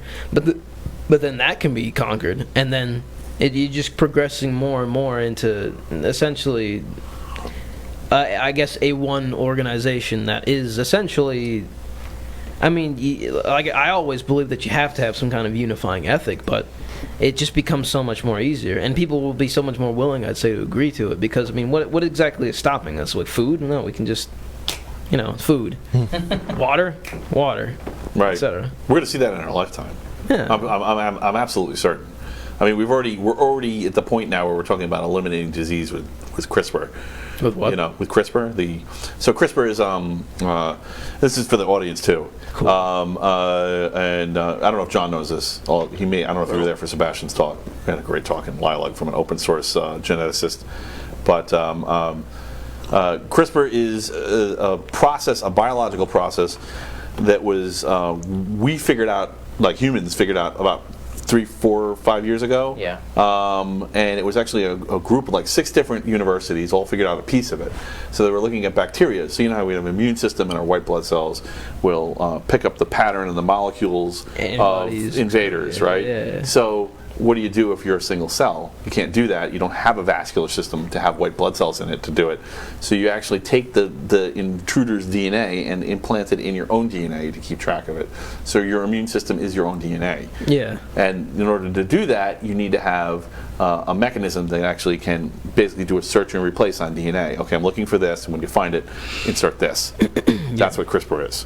We didn't know how to do that until a few years ago. Before that, when we wanted to do genetic engineering, we had to just throw pieces of DNA at entire DNA strands and hope it landed in the right spot until it did, which cost roughly $1 billion a genetic edit and wasn't always perfect. Yeah. Purely random where it would land. Right, Yeah. right. It was Put it just against like, the wall and see what sticks. like 99.99% of whatever organism were implanted with the DNA would die because it wasn't even feasible for it to work like that, and then they got it into a place where it actually expressed. Based on The my genetics. based on my knowledge of genetics, isn't that how it works anyway? Like, isn't it just really just a soup of genetic material, and they kind of just if it doesn't land in the right spot, they just delete it. Well, and if you're talking about natural selection, there's definitely random elements added in here and there. No, I'm saying like just in terms, like say like you're naturally replicating your own DNA into RNA. Are you talking about genetic engineering, where you're trying to? Well, I'm saying like in the regular biological processes. You're just talking about just transcribing DNA into RNA. Yeah, like isn't normal gene transcription. Yeah, isn't it really Okay. just like a kind of like a random thing that it's just regulated by like No, it's well, there's random parts to it. because but- obviously like your DNA is not conscious. It can't like just like, oh, I'm supposed to go here. Like it's Yeah, not- it's funny. I was talking about this last week. Like, a part of it is random, so molecules are not conscious. But like I said, regulated by I forget what they're called, but they delete they lyse cells if they go into some weird genetic direction. Like Biological systems have all sorts of measures in place to deal with the fact that molecules collide at random. And so if something deliberate, quote unquote, is happening, like the cell is trying to, like gene transcription is happening because of some message the cell received from somewhere else, then you get a flood of chemicals that lead to, genes being transcribed. So you have something called a polymerase that attaches to DNA, it basically unzips it, makes a copy, creates RNA and all that. And so can this happen at random? Sure. But it usually doesn't happen in the kind of volume necessary to actually lead to a change in the cell that there's all sorts of mechanisms in place to identify mistakes like this and eliminate them. Are they perfect? No. Yeah. So that's kind of how biological systems deal with the random nature of chemistry. Yeah. Molecules just randomly colliding with each other. Would you believe that this was the coolest thing I thought of in biology? I was thinking of like, wait, so you're telling me that there's probably like boatloads of waste from things that the cells were trying to do that they just redissolve back into the cell. That sounds funny. There's tons of that. Yeah, Tons of that. That was the funny thing to me. So I was just like, there really is just no deliberacy in it at all. Like that's Right. it's not. And you piss some of it out yeah. for sure. Exactly. Yeah. Right, your cells extrude it into your vascular system and get rid of it. I mean, of course, in the case of a bacteria, no. But in the past, for humans to tinker with DNA, it was just essentially just hit it, Yeah, hit it, throw it hit at the wall A million and see what times hits, later, basically. this looks pretty good. Nope, that's not it. Didn't grow. Hit it. Now it's search and replace. Yeah, it's Done. significantly easier. And That's it, and that's the edit. Well, You're done. Is it cheaper? Yeah. It's way cheaper, Like by how much? like $1 Like people do it instead of now. $1 billion. Yeah, it's very. And this is the end essentially. Like Oh yeah, people we're think in the that. end game, man. Huh. Yeah, you're on the Technocrat live, baby. This is it. There's a reason I started this show. Yeah, so there's it's terrifying, but yeah, we are within 6 months of CRISPR being discovered. China took what they thought was the autism gene, put it in monkeys, to see if the same autistic behaviors were displayed in monkeys. Proved autism was genetic, and it was. Yeah. It basically that 6 months was them just maturing the monkeys. It wasn't. It took minutes to do the gene edit. Yeah. In the cells before I fertilization. would preface your. Yes, I mean I might be a little off, please. Yeah, so some good it's monkey news. it's not to say that a single gene would be responsible for autism, nor that autism is purely genetic, but Right. a component of it absolutely is, and there are genes that have been strong, or gene variants that have been strongly associated with an autism like phenotype, and so Right. then but your point is totally correct otherwise. Yeah. Right. So actually, this is an important point, and this is something I think is true, and we're discovering more and more now, especially now that we're in the CRISPR world. Yeah. Because research is going so much faster now in genetics. Much faster, and yeah. it's a hard science. Biology 30 years ago was not a hard science like it is now. I mean, biology is a hard science. You know exactly what the outcomes are going to be for 80% of the stuff that people are doing. I mean, you may get bad cases, but you know what the outcome you want is, and you know how to get it. And you may just need to throw a few attempts at it before you get it. Yeah, I mean, we're in a situation where we could possibly eliminate all genetic disease. And I used that China example just because it's so radically fast. And of course, China kind of doesn't have a lot of ethics, so Yeah, well, that's okay. kind of why they did that so fast. They really didn't have to have a lot of discussion on it. Yeah, to give you another example, sickle cell anemia is a very clear genetic component, and there are already trials in place with humans where they've substituted out that genetic variant that causes sickle cell anemia with a normal variant, and it's ongoing. So yeah, stuff like that is totally happening. Wait. Yeah, basically sickle cell anemia has been cured. It's just a matter Possibly, of yeah. delivery. Yeah. Wait, no, wait. No, Is wait. this Austin Robot every short circuit? Wait, no, because like I've only done to him what Mike can do on his show. because like the thing I found interesting is that like when you say just like take it out and put it in the garbage and put in the normal one, like last time I checked, we got like a lot of cells. Yes, that's true. Yeah, Very so this is- excellent point. Yes. So you can't do you have to do Delivery that is the for- problem. That's what I was saying. Delivery Well, to all the cells in your body. With something like sickle cell anemia, you don't need to go everywhere. You need to go where the cells are being made, Right. where the In your blood bones. cells are being made. in your bones, yeah. Yeah, you got to go there. So if you go there, then you can cure it. But like you can only do it one at a time, right? Or you can, well, in you the do case it. of the monkey experiment, they did it at fertilization, so they only had to do it to the egg or the to one sperm. cell. Oh. To one cell. Okay, yeah, Yeah. I forgot that we Right. started out as just one. I'm sorry. Right. Yeah. I we mean, started with certainly if cell. you're But talking yeah, a mature born creature. Yes, you have to apply it to all the cells that apply. You really gave up my Yeah. hopes, though, because I was thinking I cannot be ugly. Like, And stupid? So this is there are going to be designer packages in your lifetime, probably before you're too old to care. So you're going to be young enough to have to make this decision. I hate this time. About having boutique genetic enhancements. It may be glow in the dark stuff. It may be strength stuff. It may be appearance stuff. It's possible. And then forget it for your kids. You're gonna have to. Your doctors will probably just be right up front and say, "Okay, here's a checklist. Tell us what you want." Gattaca.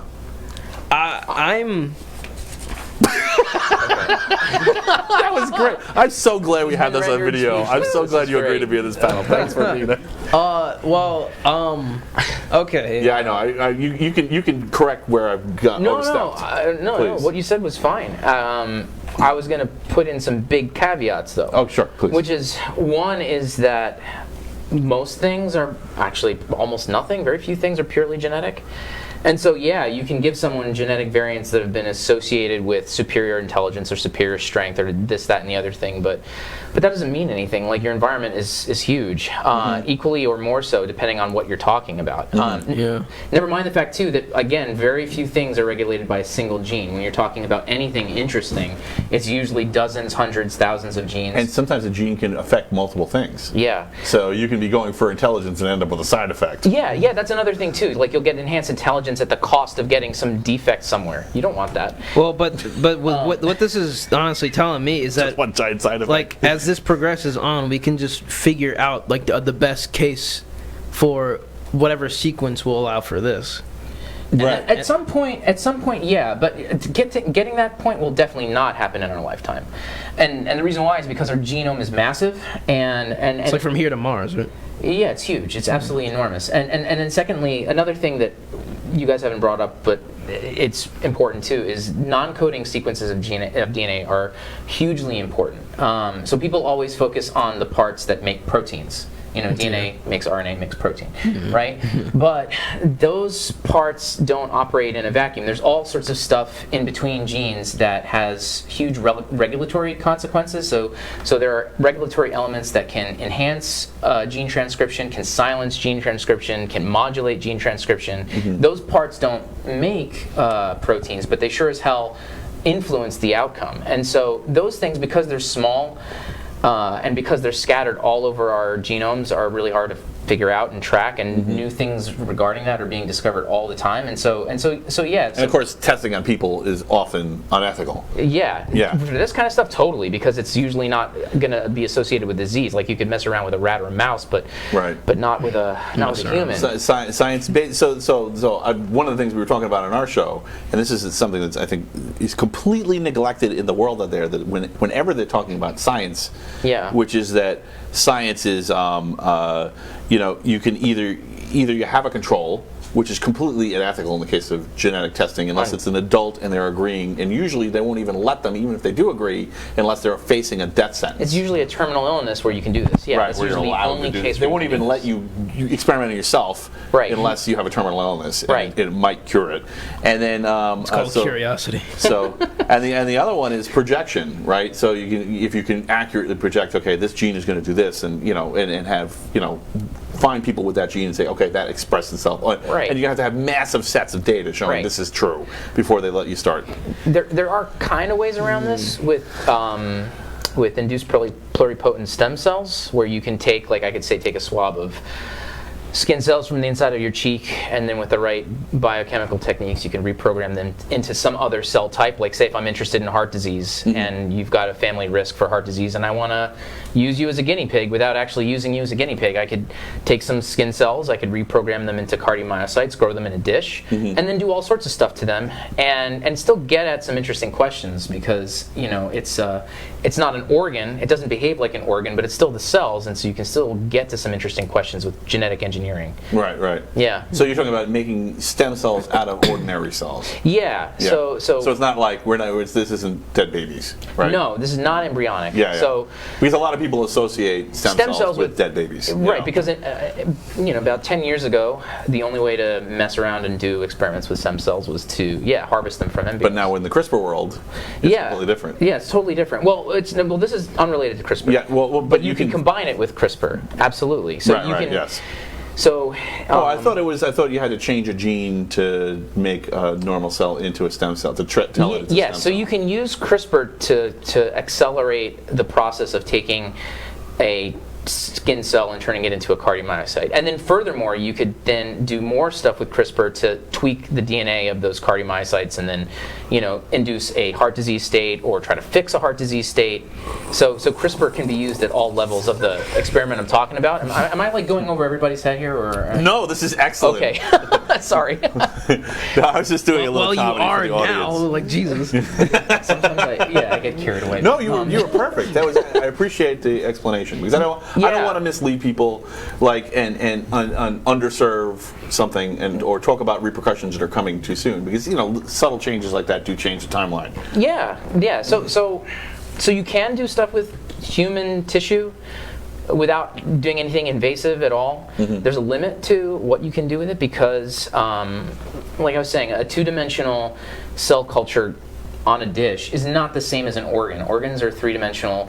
They behave very differently than cells on a dish. And cells on a dish don't organize. They do whatever the hell they want to, especially if you're talking about neurons. So neurons, when you put them on a dish, they'll grow, they'll form connections, but they're not going to be like a brain slice or like in a whole brain. There's an organization and a logic to that which you can't, or at least not yet, have been able to replicate. Or just like groups of genes maybe in completely different places in the genome, in a particular DNA strand, may relate to a particular expression. Likewise, neurons can be grouped in extremely complex ways that mean nothing without the entire group. Yes. Gene expression. Which is why brain cell death is so detrimental. Yeah. Even in small amounts. Yeah. People think about gene expression within the confines of a cell, but it's not just a cell. It's a network. It's a community. Whether you're talking about a brain or a heart or any other thing. So the cells one way or another communicate with each other, and they can influence each other. And so you'll have gene transcription that is not just being affected internally, but externally as well. So. Thanks for the explanation. I appreciate it. I don't know if you signed up for this, but that was I was love really this great. stuff. I do this stuff. And it's important because this stuff is here. I mean, we're going to see it in our lifetime. We're going to have questions of it. It's possible that we may be looking at the first age group. Maybe myself not included, but maybe me included too. No, I think of immortality. Yeah, are people going to mess with this stuff? Absolutely. Do you want to be immortal? Wait, I don't think so. How would you be functionally immortal, though? Valhalla, this out and that. Wait, but how could this make you immortal? There's people who talk about it in a couple of different ways. There's a lot of different pieces in the genome that relate to the degradation of the genome, but remember the cells in your body are constantly replicating and replacing themselves, and there's actually some time markers in your DNA. Telomeres, right? But that's not the only one, but there's some. Yeah. That's one of them. Yeah. And these things will change over time as you age, and that's one of the reasons the way your body looks changes over time. If you can change those the DNA to look like it looked when you were younger, you'll just go back to looking the way you were younger when the cells replicate again. So in reality, we are only dying because our body is kind of just saying. There's a death clock in our DNA. Yeah, there's just a function of degradation over time, and but it it's happens. Metalocalypse. Metalocalypse. Yes. No, but my question is: Good. Is it purposeful? Is it purposeful, or is it just? It's inherent to the system. So when cells divide, all sorts of copying errors happen with DNA that can lead to all sorts of stuff, including things like cancer. When we consume energy, there are these things in our cells called mitochondria that do these things called oxidative reactions, which give us ATP, which give us energy. Oxidative reactions are harmful to things like DNA and other cellular processes. So again, the longer the cells are around, the more oxidative reactions are happening, the more damage happens. So it's inherent to the system.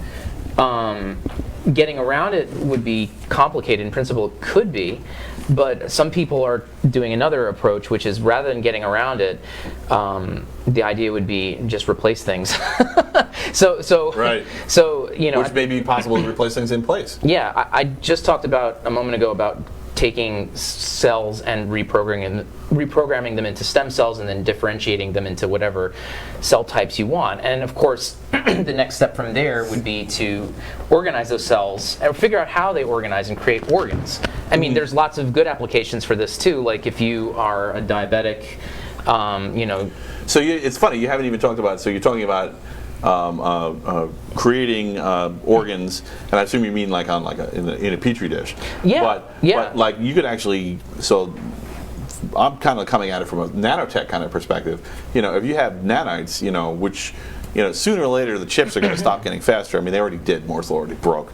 But we're still moving forward. As long as we keep moving forward, the inevitable destination is atomic level circuits. At which point, nanites are going to be a cinch.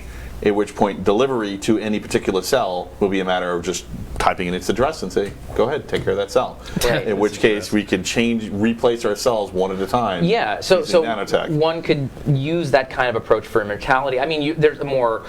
I mean, it's really complicated. I mean, this is not going to happen next year. No. But it could happen in 30. The thing that could happen in our lifetime, which is more immediate and practical, is that organs could be replaced because of a chronic condition or something like this, or so that could happen. But right. Yeah. Cool. Yeah. So, apocalypse. Anyway, or maybe apocalypse just means a tragic and not a tragic, extreme end to and a rebirth. So it could be a good apocalypse. Yeah, I was talking to somebody about, not necessarily something like this, but like about. By the way, John, your face was spectacular for that whole thing. Yeah. You were listening. That was great. You had a best face, man. Good face. Anyway, it's crazy interesting. But I was talking to somebody about how like essentially like the big question is what is the value of a single human life? Obviously, right? Or even more than a single human life, like many. And I was telling this person that. Essentially, if I can remember exactly what it was. Essentially, like you might have a case where things like self-assisted suicide becomes extremely widespread because I'm trying to sort of not sort of scope it out in like a sort of very current political way. Even not even in the sense of like civics. Like this is like straight up referencing something like that is. If there's no other way to do it, it's fine. Okay. You mean physician-assisted suicide? Yes. Like that's fine. Whatever. That's legit. Well, not just. I'm gonna put it in the list next time. So there's no question. Well, no, but what I was trying to say is that like. Come on, Kane. Say that's it. What I was trying to explain to them was that like okay, so I'm all about things like reproductive rights, but when sometimes I see like a almost sort of I have a right to my clone army. Yes. Yeah. Sometimes I see like a somewhat macabre veneration of it as like it's being like this crazy, not crazy. Well, you know what I mean. Like this being this like very deifying sort of signification of your supreme liberation as a free individual, and I'm just like okay. You're so. You're not only you're the temple, you're the god. Yeah, yeah. And it was. My body's a temple. I'm my own god. I'm my own planet. I'm the center of the universe. Bow. and it's no slippery slope there. No, I was just saying it's got me kind of sweaty in my chair a bit. Right. No, we're all sweating. It's pretty hot in here. Yeah. You're not just imagining it. Yeah, I thought it was a little strange, and I speculated in my head. Okay, so let's say, how is this not really stop? Like this to me, it feels like it's going off into maybe a bit of a dangerous territory because, like, I gave the example. Okay, imagine your son sues you because he feels as if the life that you gave him was insufficient, and then he wins the case of custody for himself, and then he opts for self-assisted suicide because it's in his full right to do so. Okay. And I was thinking, okay, like you that. Just described most royal dynasties. Continue. And I was telling, okay, and even they agreed with me that that's kind of terrifying. And I was thinking, okay, it don't run for king. Yeah, it sounds a little terrifying. And it's interesting that you were telling me about like CRISPR now, because I'm thinking like, okay, compound that with all these new things like gene editing and AI and whatever, and you're looking at a future that is very. It's almost dystopian. Yeah, well, yeah, but it's dystopian. There's a report that was made say that. If only we knew more about this dystopia. It's dystopian, but it's interesting because we were really striving to make life more meaningful, weren't we? Right. That was the intent. That was the point, wasn't it? Right. Yeah, But- well, if you're the center of the universe, so whatever you do makes your own life more meaningful. And right? I told her that, like, the conservatives of tomorrow, which is going to be people like me, Right. of my age, we're going to be the ones sort of struggling to get people to value life at all. But they're going to be like, no, I can just take this pill and then I can be do anything whatever what I I wanna want. be. So Exactly. you kind of picturing the humanity turning into the Strog, and I was just like, I have better meat. I got more meat from meat vat. Meat crush evil soldier in Doom. Yeah, and it's like, well, like I was trying to tell them, like, listen, you know, okay, so obviously everybody knows the boomer meme. Yeah. Right? Yeah, is that big thing on the internet? I was telling them, like, listen, there's even like a page on the internet, like on Facebook, that sort of is made literally just to make fun of the whole idea of that. And I was telling them, like, hey, listen, these are gonna be you in a few years. Yeah. And you're going to be battling with the newer generations with the same kind of questions. Hey, how valuable is your life?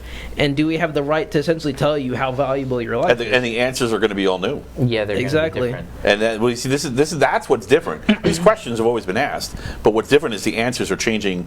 The answers are different now, Yeah. and the answers are changing faster than ever. Right. Right, which is what actually makes having conversation. This is why I love this show, and I want to have this show happening, and I want to have intelligent people contributing and supporting each other, or maybe ripping each other apart. Hopefully, supporting each other. But and discussing this, because the faster it changes, the more effort we need to put it to keep up. Yeah. It's really not going to be a question of can. It's going to be a question of should. Yeah. The only thing that's going to really stop us is just the amount of resources that we have available.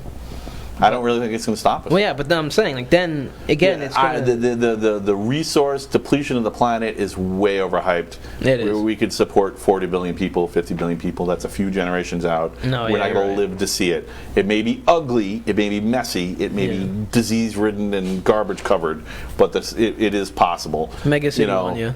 I mean, our agriculture alone, without even adding any genetic changes to the agriculture itself, there are some plants that are extremely tolerant of really hostile conditions. You can add those genes into the existing crops. The things that we can do, which are terrible and dystopian, but to make it so humans continue to breed, is almost endless. Yeah. We could have a lot of people on it. We could probably have 100 billion on the planet. That's actually the what started this the conversation with that person about the idea of overpopulation. I kind of without going too crazy. It's ironic that this conversation is actually centered in the United States, because the United States, like, having been to the physical United States, it's really empty. Yeah. It is. Yeah. Empty. Yeah. We're nowhere. A lot of people are joking that the Chinese are going to come and just like take over, and okay, we want Minnesota. Okay. But it's really like that empty. That's it. Sorry, Minnesota. Yeah. Chime in if you object to that. Minnow where? All right. Well, that was great. So we kind of covered my question. So I have a loaded question. It's a little dangerous. We're almost done, right? That's crazy. Isn't that crazy? We barely got started, and we're like, what time is it? It's sorry, I thought it was 23. Oh, wow. So yeah, we started late. So we started half an hour late. So we're only Okay. got 45 minutes left, basically. Wow. Yeah. Unfortunately. Yeah. Well, thanks. I hope everybody's having fun. If you have any questions, we can actually see your questions in real time. Yeah. So you can troll us if you want, if you You dare. guys are on the big screen. If you dare. Yeah. Yeah. Remember, genetic reversibility is a real thing. So we'll find you. Yeah. All right. So. What are the alternatives to animal testing for fatal diseases, and are they good enough? When is what do we have to test with animals to make progress with genetics, and if we don't, when do we have to cross the line and say, let's put it this way, is animal testing like democracy in it's the least bad system? Or is it just completely unethical? Well, you know what? Going back to, I guess, what I talked about, the value of a single human life, this is going to probably, I mean, thanks to this, like, can we agree that the main, I guess, the thing that's mainly holding back massive, insane technological process is the fact that we value human life. Yeah. Yeah. Like, and I predict Said that. crap would have already been out of control. Yeah. Yeah, I I think would so. predict that as human life just becomes. We were there in the 40s, right? Yeah. Yeah, there Yeah. were countries doing really abhorrent things. Yeah. Right. Yeah. But I mean, like, listen, like, take some of the German science that they discovered from experimenting on. Yeah. People, on Well, humans. you know, of course we got good stuff out of it, but was it Yeah. worth it? No. Yeah. Well, Clearly. that's what I'm saying. Like, Worth it, no, but would you use the research, the results of that research? Would it be ethical to use the results of that research? We do. like countless, Whether it's ethical or not, we definitely do. It's all countless considered. millions have been saved. I mean, we bailed out Werner von Braun to help us get into space. Right. You know, it's crazy. But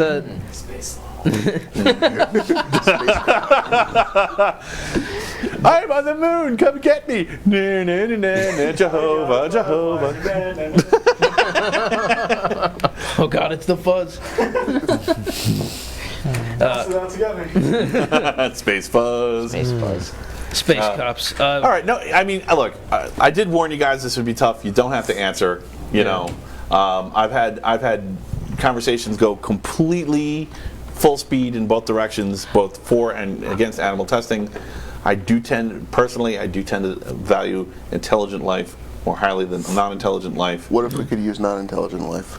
Well, there's that too, right? Animal 57, we can grow meat vats now. So What if we could? maybe that's the answer. we have Maybe animal technol- testing is unethical, but we can do have the meat vats. technology to change the genome, right? It kind of leaves you in a lurch, right? Because you're an Oh, neurologist. yeah. I have a very What if clear we could- opinion on this, but I'm waiting. I'm going to let you guys talk. Yeah, okay. Go ahead. Keep it. What if we could breed bodies without brains, consciousness? Right. Homunculus. Right. I think they're called homunculus. No, homunculus is your brain's representation of your body. Oh well, I was reading too much Full Pod Metal people. Alchemist. Then Yeah. I'm sorry. Okay. Pod Well- people. Yeah. Well, I don't know. Do they have working sex organs? That's the darkest thing I could have. This conversation just took a Oh my weird goodness. turn. No, what? What? Is that? You know. Maybe No, I'm quantum telling you, simulations. like- This is what happens to you when you're married this long. So. No, I'm telling you, like, I got you beat.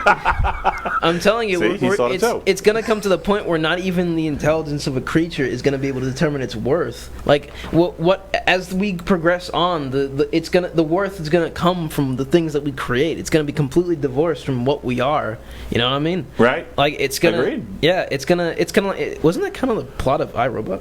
Wasn't it? Well, I don't know. What's the That value of a was- single human life? For me, the main plot of iRobot was the automation there was the upgrade treadmill. Oh, okay. You know, and being forced onto it and the consequences of that. Okay, You know. but my point is that, like, it is gonna come to the point where, like, people are just it's gonna be like a no-brainer. Like, hey, would you donate your body to science, or would you partake in experimentation? You just be like, yeah, of course so. Like, I mean, it's I mean, Yeah. hundreds of adults have let people mummify them and put them in a museum Yeah, just so sure. people can see how their muscle fibers look. yeah, because if you Yeah. die, I mean, like, hey, that's just, I mean, you're not alive anymore. What's the worth of living anyway? Yeah. Yeah, but there's only limited amounts of information that you can actually get from that, right? Yeah. Yeah, from a Because- postmortem, absolutely. Yes. I mean, look at what was it? Mark Kelly and his twin brother. Right, one of them went into space for a year, and Right. then they took measurements of their bodies. Oh, and identical whatever twins are the before- perfect case. Identical twins. One goes into space for a year. One stays on Earth.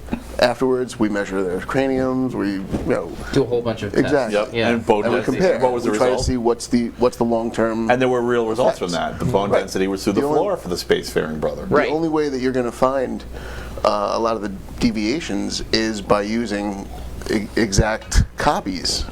Yeah. Control. Yeah. It's control or projection. Yeah, That's all you exactly. can do with science. And- you can project and be accurate or not accurate, or you can do a control. That's Yeah. it. I Or it's not science. What you're talking about in terms of these twin brothers is done all the time in the context of animal testing. So a lot of, I mean, you might imagine, like, you wouldn't be surprised by what I'm about to tell you, which is that probably like 80% I've done of the genetic lab tour, so Yeah, I'm no, familiar no. with the process. No.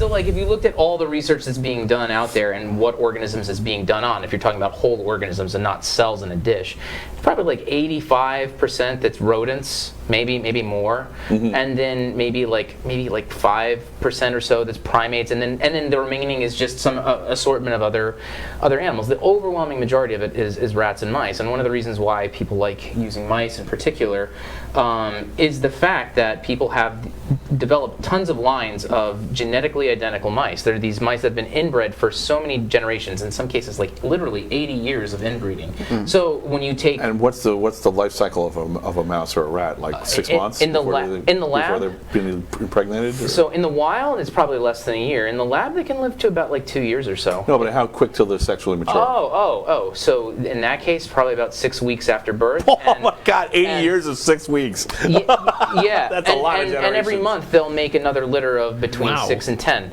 So if you've got a breeding colony, you can make hundreds of mice in no time flat, and they're all genetically identical. So to each they other. are not a natural species; they are a man-made species. They are man-made species at this point. Those types. There are others that are genetically diverse, and there's a purpose for those kinds of animals for testing. But genetically identical mice are extremely useful because their genomes are controlled. They're all perfect replicas. So they're essentially non-lethal velociraptors. Yeah. No, from an ethical standpoint, that's what they are. They're velociraptors, right? Yeah. You know, they just don't let them loose because that's something weird will happen that Yeah. we don't understand. All right. Yeah. But yeah, so there's a lot of value in that because you can. I mean, and also like their genomes are fully sequenced. There's all sorts of techniques that are at your disposal with mice in particular and rats that you can't do with any other organism, and so you can just answer lots of questions you couldn't otherwise. I mean, I have lots of other opinions, but I don't know if I want to just chime in now or wait. That's up to you. Yeah, all right. You can Screw go it, I'll for it, go. or Yeah, so I mean, will there ever be alternatives to animal testing for diseases? I think sure. Like, I mean, I kind of alluded to it a few minutes ago when I was talking about stem cells and how if you can eventually figure out how to engineer organs with human tissue, then that's a hell of a lot better than any rat or mouse, because then you've got a working organ that you can study, or potentially organs, you know, and that'll give you far more interesting information than a rat or a mouse will. right. But we're not there yet. You thinking of people with pet livers just to be dicks? Yeah. You know, like I have a pet liver. Oh, I love livers. You know, you wouldn't do this to my liver, would you? You know, put little googly eyes on it. You know, take it to the Yeah, park exactly. on a leash. The other thing I would say about animal testing is that, you know, people often talk about modeling, like computer modeling or something like this, and although in theory that sounds like a good idea, in practice we're absolutely nowhere near that yet. Like, you can take an organism as simple as like a cockroach or a paramecium or some basic thing. And if you want to tell me that we understand how that thing works from the inside and out, we don't. And those things are simple. Like, they're simple enough that every cell is mapped out. You know how everything connects to everything else. And nevertheless, we still don't know how those organisms work in their entirety. Right. So why the hell would we be able to do that for a human disease? How about C. elegans, right? Yeah, C. elegans are... C. elegans are a special case of a very simple, multi-celled, but very. It's actually their DNA is one of the shortest DNA strands. Yeah, and very they're simple extremely well mapped. Yes. Yeah. So, but it's an animal. Yeah. You know, all right. So what? You know, what's it? 800 cells, 1,000 cells. Yeah. You know. Every cell could be identified, every connection can be understood, and we still don't quite know entirely how they work. Right. So I mean, clearly there's a point at which, you know, something's so simple that we don't care. So the question is, what makes that point? Right. Right. You know, this is kind of where I was going before with the cute thing. You know, putting the googly eyes on the H-bomb. you know, it's so cute. I love you. Hello, kitty. Aww, goodbye, kitty. You know. Yeah. Yeah. the So end. how much of this is human nature, and how much good can be done? You know. I think it's clearly a spectrum, right? Yeah. You know, on the one hand, you got Nazis. You know, Right. very little data, very much killing. Right. At the other side, you have C. elegans. You know, it's barely an animal. Right. You know, the point is in there somewhere. Yeah. Right. And you know, and I've seen this argument made before about cattle. You know, I mean, sure, pigs, you release them into the wild, within a couple of generations they're feral again. But cattle aren't like that. No. You know, if you want us to stop eating cattle, guess what we're going to do? We're going to kill them all. Yeah. We're not going to feed them for free. Bye-bye, the whole species is gone. Yeah. That's going to be the end result if we really went all vegetarian. So Yeah, they would become extinct. They can't sustain themselves. I mean, corn Right. would also probably go extinct too. Right. Oh, yeah, no, that's I don't yeah. know about Yeah, okay. All right, so have I upset everyone enough? Is anyone watching anymore? I'm seething in the face. I'm just about to start throwing hands. Yeah, okay, cool. Thanks for that. I appreciate it. that. Jeez. Feedback from the engineering booth. Nice. All right. All right, that wasn't as I thought that was going to be much more angry or it was much more back and forth than I was fearing. So Did I miss like the really hard and complicated and hateful ones?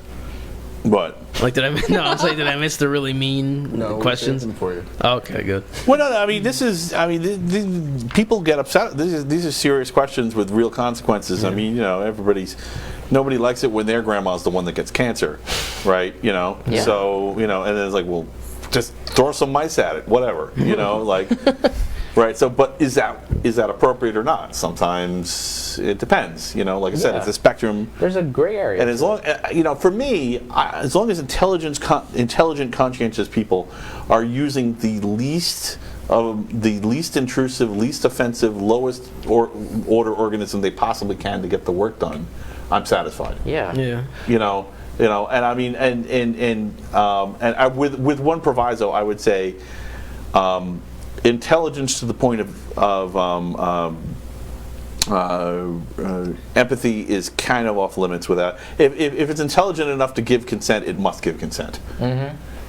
And what I mean by consent is a coherent understanding of what the future means. Right. Which is a lot of people project that in animals, but they don't really express that.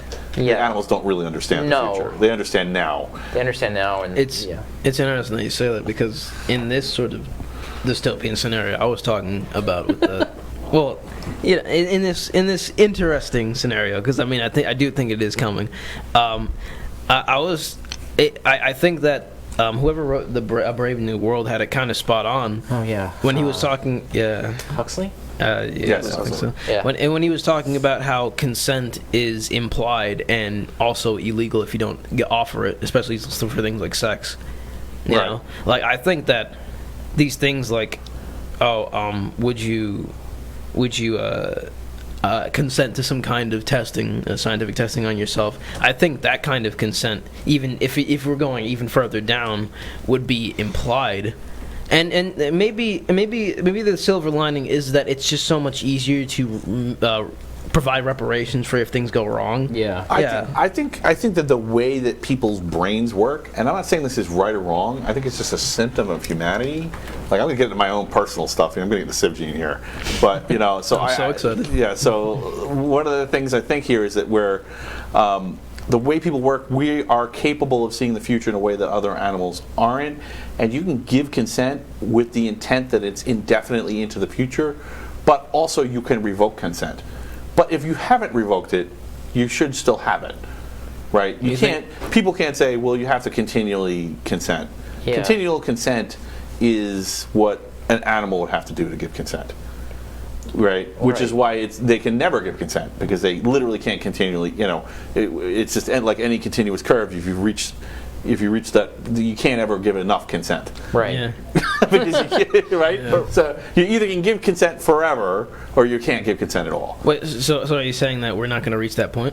No, I'm saying the humans are here, but what I'm saying is that because a lot of people are getting into arguments about how to define intelligence, I think intelligence is at least partially behaviorally defined. Okay. And one of the things that makes us intelligent is our ability to give consent. And the reason for that is because the human mind is in the past, the present, and the future in a way that other animals are just in the now. Yeah, we have that they're just reacting to things that happening. they around don't them. have, or they don't have it in the same way that we do. Yeah. Right. They don't understand. This is why animals don't have property, they have territory.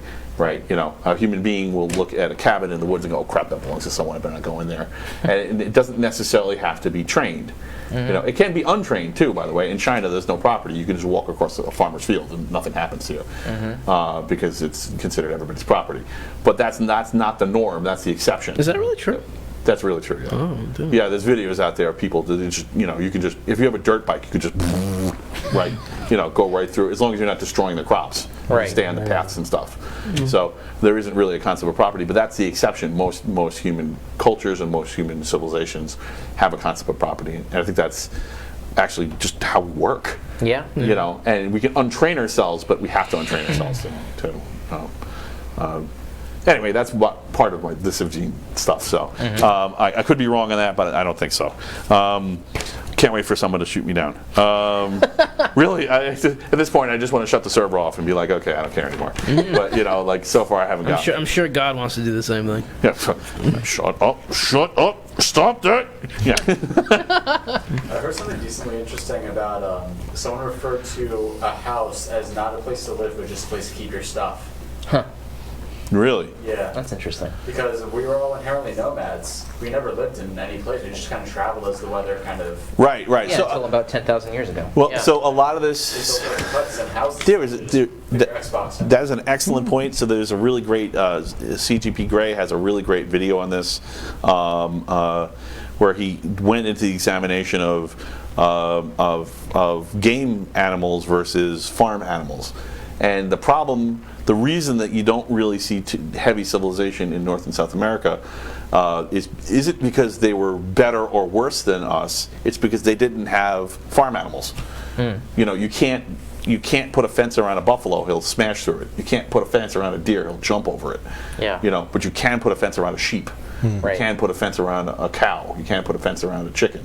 So they had Europe and Eurasia and Africa had all the farm animals. Where that's why civilization looked different over there. Yeah. And actually, that's a lot of the reasons that the Indians got their butts kicked when we came over here. It wasn't just ruthlessness, although there was plenty of that. And disease. And disease. Well, disease, that's what it was. Germ warfare. And it was Yeah. germ warfare, and the Yeah. reason that we had all the best diseases because we lived with the farm animals. Well, yeah. Literally, the European advantage when moving to North America was we live with farm animals. Yeah.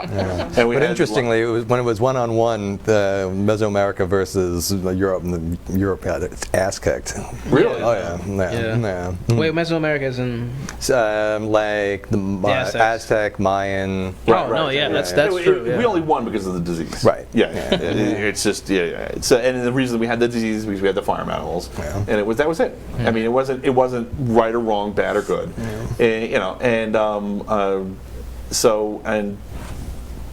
It may be a chicken and an egg thing. It may be that civilization gave us the concept of property, and that became the thing that we were capable of. It may just be that we had the probability of having the possibility of a. I don't think that's the way it was. I think it was we enabled to reach the ability to see a future. And okay, now I see that we have a future, and therefore I can plant crops because I trust the people around me to not steal from me. Right, because that's the farmer's problem, right? Yeah. If you plant crops, what's to keep a pillager Any from random taking dude your just stuff? coming in and taking your stuff. Yeah. Right. If you specialize in farming, he specializes in warfare. Bye. Every season. Bye. I mean, recently on my show we did The Prince by Machiavelli, and he was kind of plain about it because he was Machiavelli. He was pretty plain about how you don't own the things that you can't protect. Right. Yeah. Yeah. But and that's true. And what I'm arguing is that the only way that you can farm and protect is if you work as a group. And the only way you can work as a group is if you default to trust. Exactly. Yeah. Exactly. Right. So, which has interesting implications for our social media world. Yeah. Not only that, but Because we're all running in different directions now. well, not only that, but like me and Mike were also talking about. I don't think we did this on any episode just yet, but we were talking about the development of morality, about how what it really did kind of boil down to was how it seemed to me that our body was actively trying to optimize our energy systems, like our systems for using and compartmentalizing energy, and these had a lot of say into how our moral, our senses of morals came into being, because what deferring trust does is it saves you a lot of energy, because if everybody's on the same page, then you can. Oh yeah. I'm not. This is not a bleeding heart thing. This is fucking ruthless metal Darwinism. Yeah, I'm coming at this from. Yeah. Right. I mean, it's, having a conscience is a huge advantage and just ask any psychopaths who's reached the end of their rope, right? Because they're the ones who don't have. I'm not mad at them. A lot of people are mad at them. I'm not mad at them. I feel bad for them. They have a disease and they don't have actually any mechanism in society to deal with their disease in the open. Yeah. I mean, it's just starting now, right? But yeah, I mean, they can't assess risk like we can. Because part of that is that the trust is actually a side effect from the risk. It's our conscience is a risk assessment engine. That's what I think it is. Yeah. And they just can't see what's going wrong around them, and they have to depend on us, and we're not giving it to them. We're just ridiculing them for being less, which is tribal and crappy. So go psychopaths, but let me look at what you're going to do before you do it.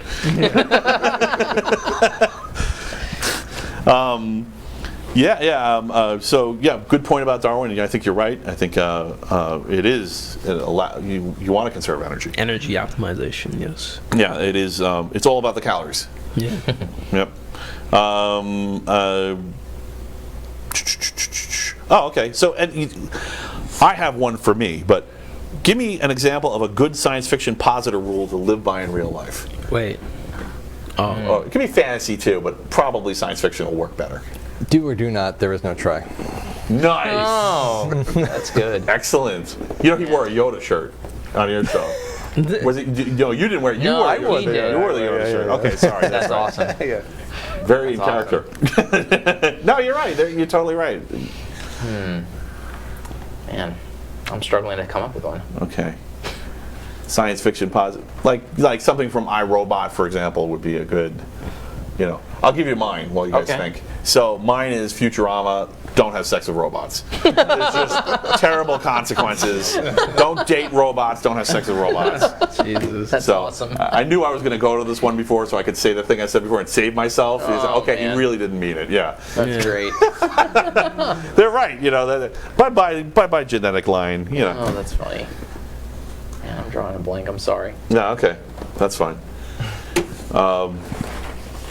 Live long and prosper. I just wish I paid attention to the things they said in the scientific movies, and not the cool lasers and shit. Right.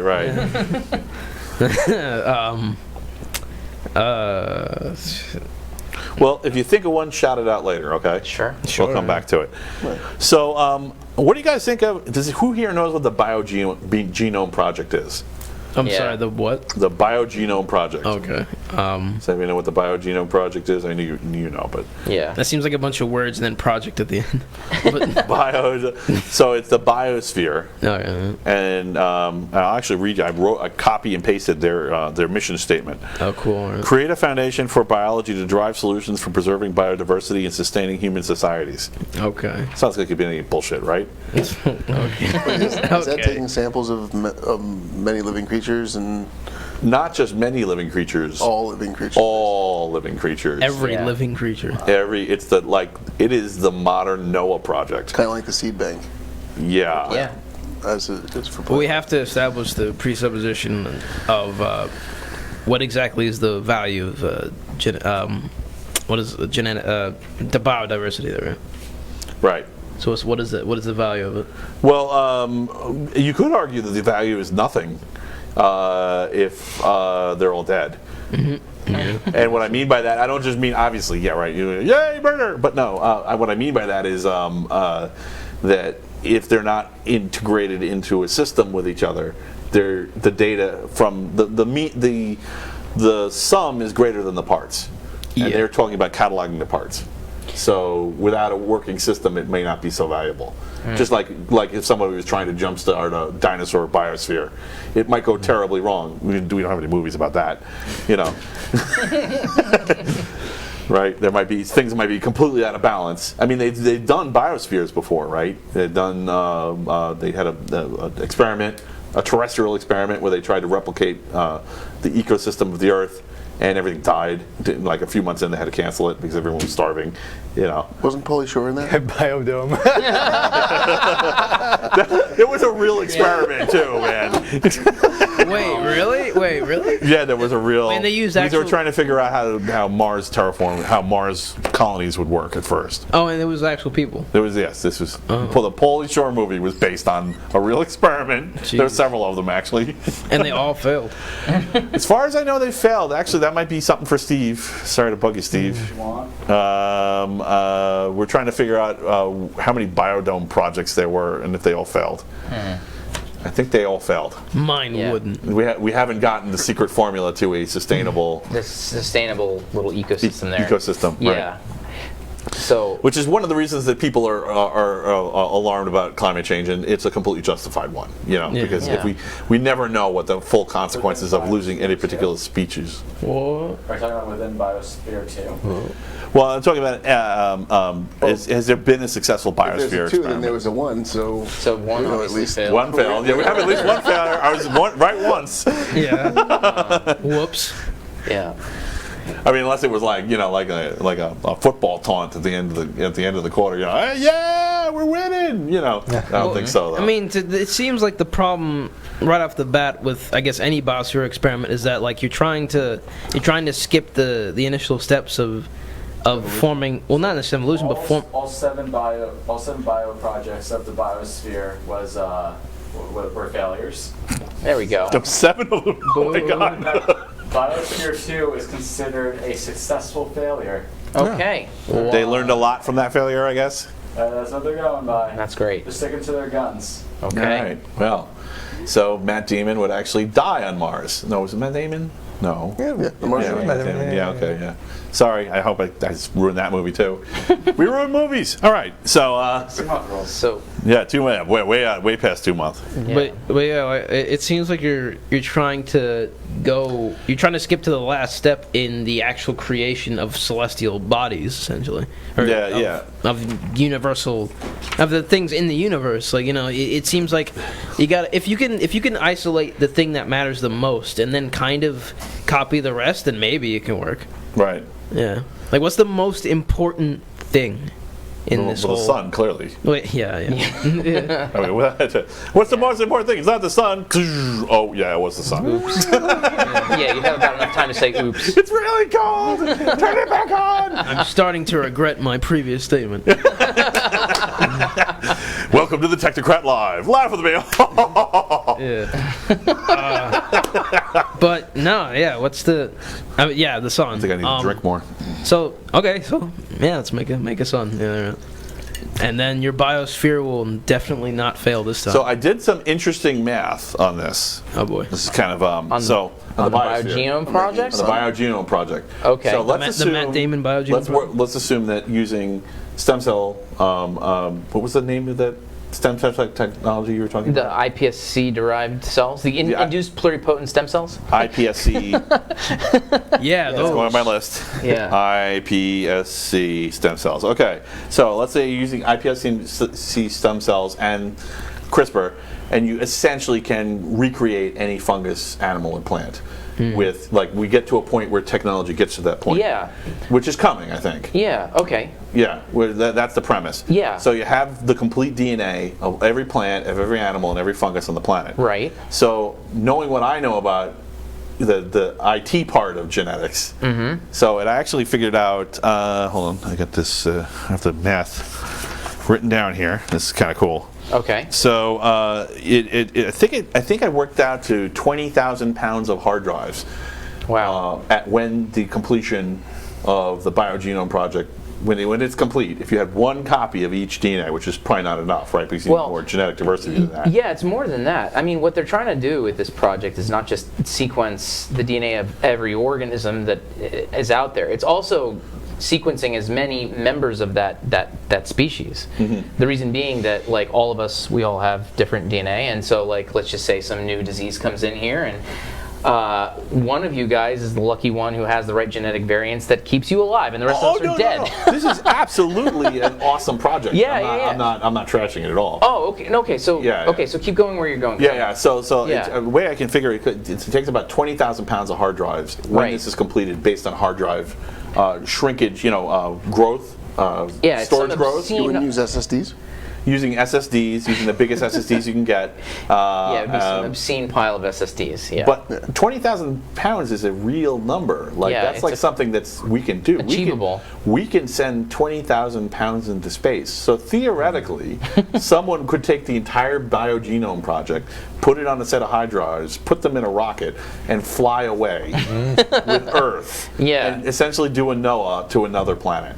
Right, if that other planet has organisms that can understand that stuff and make some new, Well, but I mean, just bring enough people and who have the understanding of the genetic science, and you can start it over and again. you could one species at a time. I mean, it might be hard to get it jump started with just one species at a time. Yeah. But maybe if you could figure out the biogenome project component of it. Yeah. And start an ecosystem. A new ecosystem. A sustainable ecosystem. You're off to the races. Well, Yeah. Quite literally, potentially. well, Nice. well, I appreciate puns. I'm, I guess, finding that based on my little knowledge of these things, I guess right off the bat, the two things that you need to establish, like the two things that you need to do in order to make these things work, right? It seems to me is that for one thing, you have to be able to create life that is well suited to the kind of life that would develop on a world based on whatever conditions it's sun. We're not talking about creating. I mean, all right. So the life hitting Earth. I'm talking about replicating Earth. Well, that is what I'm talking about. But I'm saying, like, if you want to make it work, say on Mars, then you need to be able to. Oh yeah. We have to terraform Mars first. Well, yeah. But there needs to be more oxygen. It needs to be water. It needs to be warmer. Well, yeah, but you By the same token, taking that the outcome of that same project and sending it aloft, far, far away to where it may find an Earth-like planet in some other system. Right. It could travel for eons. Right. And yet, when it arrives at its destination, assuming that the mechanics were still intact, if the conditions are similar to that of Earth, then that is not where I was going at all. could But restart that's kind of life. cool. Yeah. And actually, it would be really funny. humankind would never know the if difference. That We whatever could've- we could've sentient wiped ourselves species out it by that was time. talked like squeaky toys. Because then they would be like, the first thing they would do would probably be to replicate our pets. And of course, the dogs would immediately start biting them because they would sound like squeaky toys. And they would be like, what kind of horrible people were these? These were their pets? Sorry, I just. A helium-based planet. Yeah. If only they knew that they had more helium in their atmosphere than ours. Yeah, we had probably to send some ancillary data along with that. But you would need to be able to create life that, or you need to start in a place that has a very similar relationship with the sun that we have in, I guess, affecting us. Because it seems to me that the dynamics of sun to surface of world, the way that life kind of revolves around it or the lack thereof, it needs to be the life needs to be optimally suited for. Oh yeah. So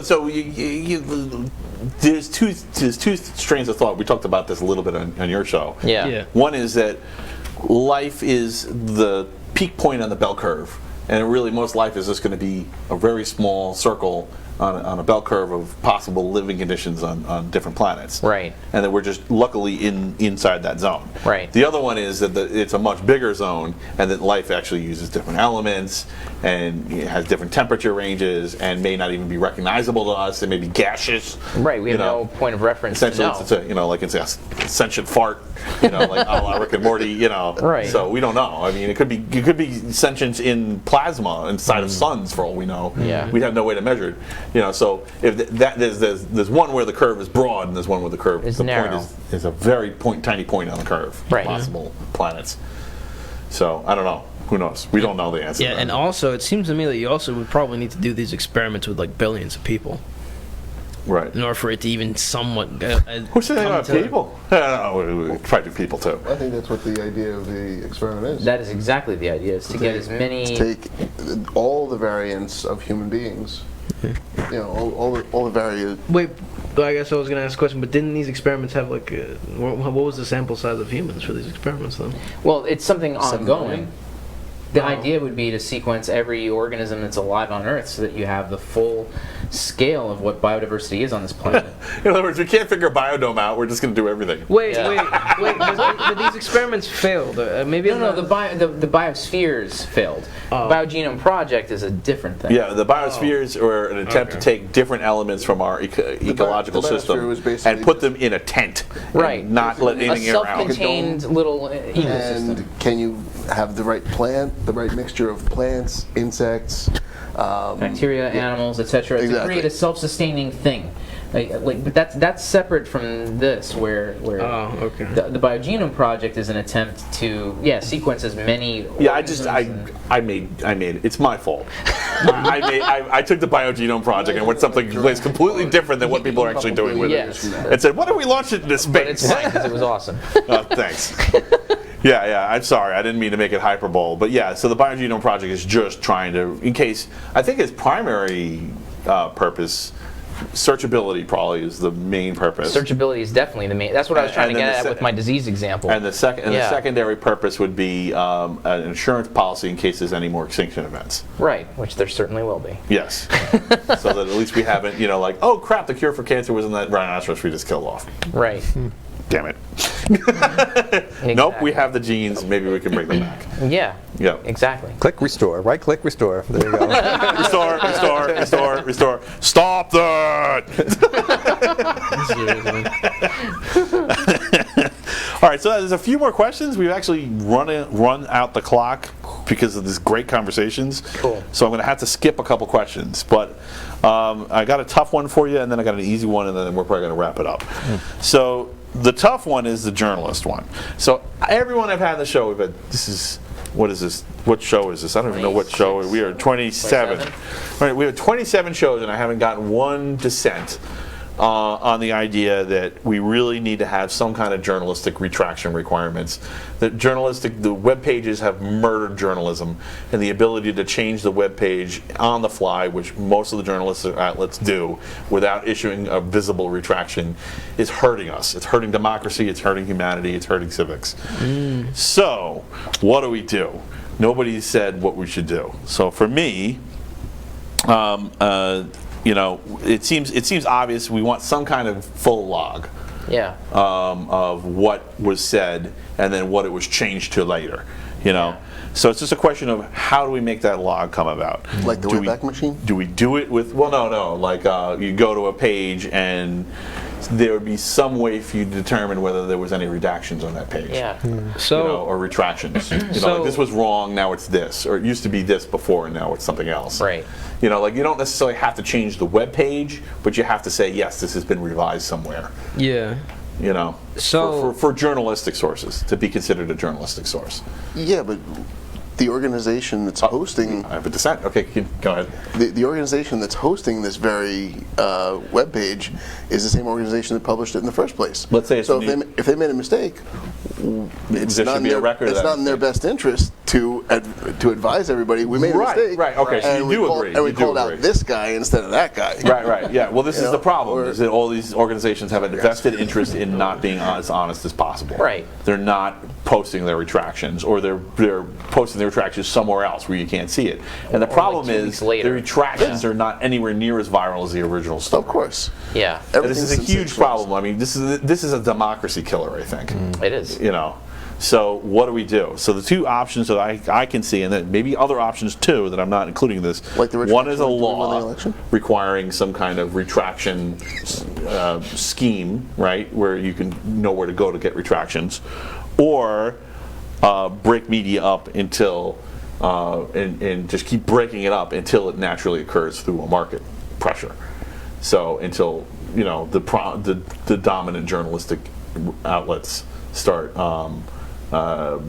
doing this on their own just because of market pressure. Like it's not, you're not a quality journalist because you don't have your retractions posted Yeah. in full. right? So those are the two I've got. So, or either one of those would you prefer, or we want to offer a third solution? Well, I know for a fact that there is there's an app that you can install on like your browser, right? Mm-hmm. And what it essentially does is that it adds a comment section to literally any web page. Right. Anyone. Talking about Dissenter? Yes. Yes. That's a Gab app. Yes. Yeah, I just remember.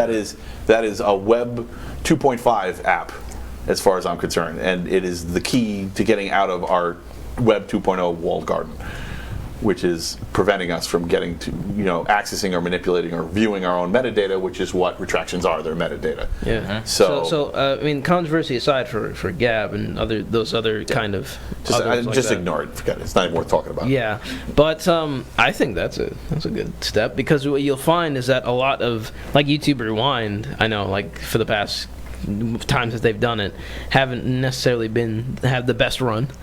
If you pay attention to the memes at all, but like I'm not familiar. What is YouTube Rewind? YouTube Rewind is that essentially it's a showcase of like some really cool stuff that's gone on YouTube essentially for the past like year, and people's main contention of it is that they just show you like the most mainstream stuff, and it's all like such fabricated crap. And right. Really so basically, it's just look, CNN used YouTube once. Yeah, and then oh look, here's ESPN. Oh look, here's here's Martha Stewart's no show on YouTube. Exactly, right. and then usually the likes are in the negatives. Basically, sorry, Martha Stewart. They cherry pick. It's like, for example, PewDiePie, the biggest YouTuber, didn't even make an appearance on it. Yeah, right. That's crazy. Really cherry picked. It is very true. I think that made me angry. Okay, continue. but no, like, and it's, I think, the number 2 most disliked video on YouTube. Yeah. But like places like YouTube, the BBC, the videos, a lot of times the BBC will have very unpopular videos of news outlets like Vice or whatever, and what they'll do is that they'll disable their comment section, because they know that people often, before you even look at the video, it race straight to the comments, and that of course has its own host of problems.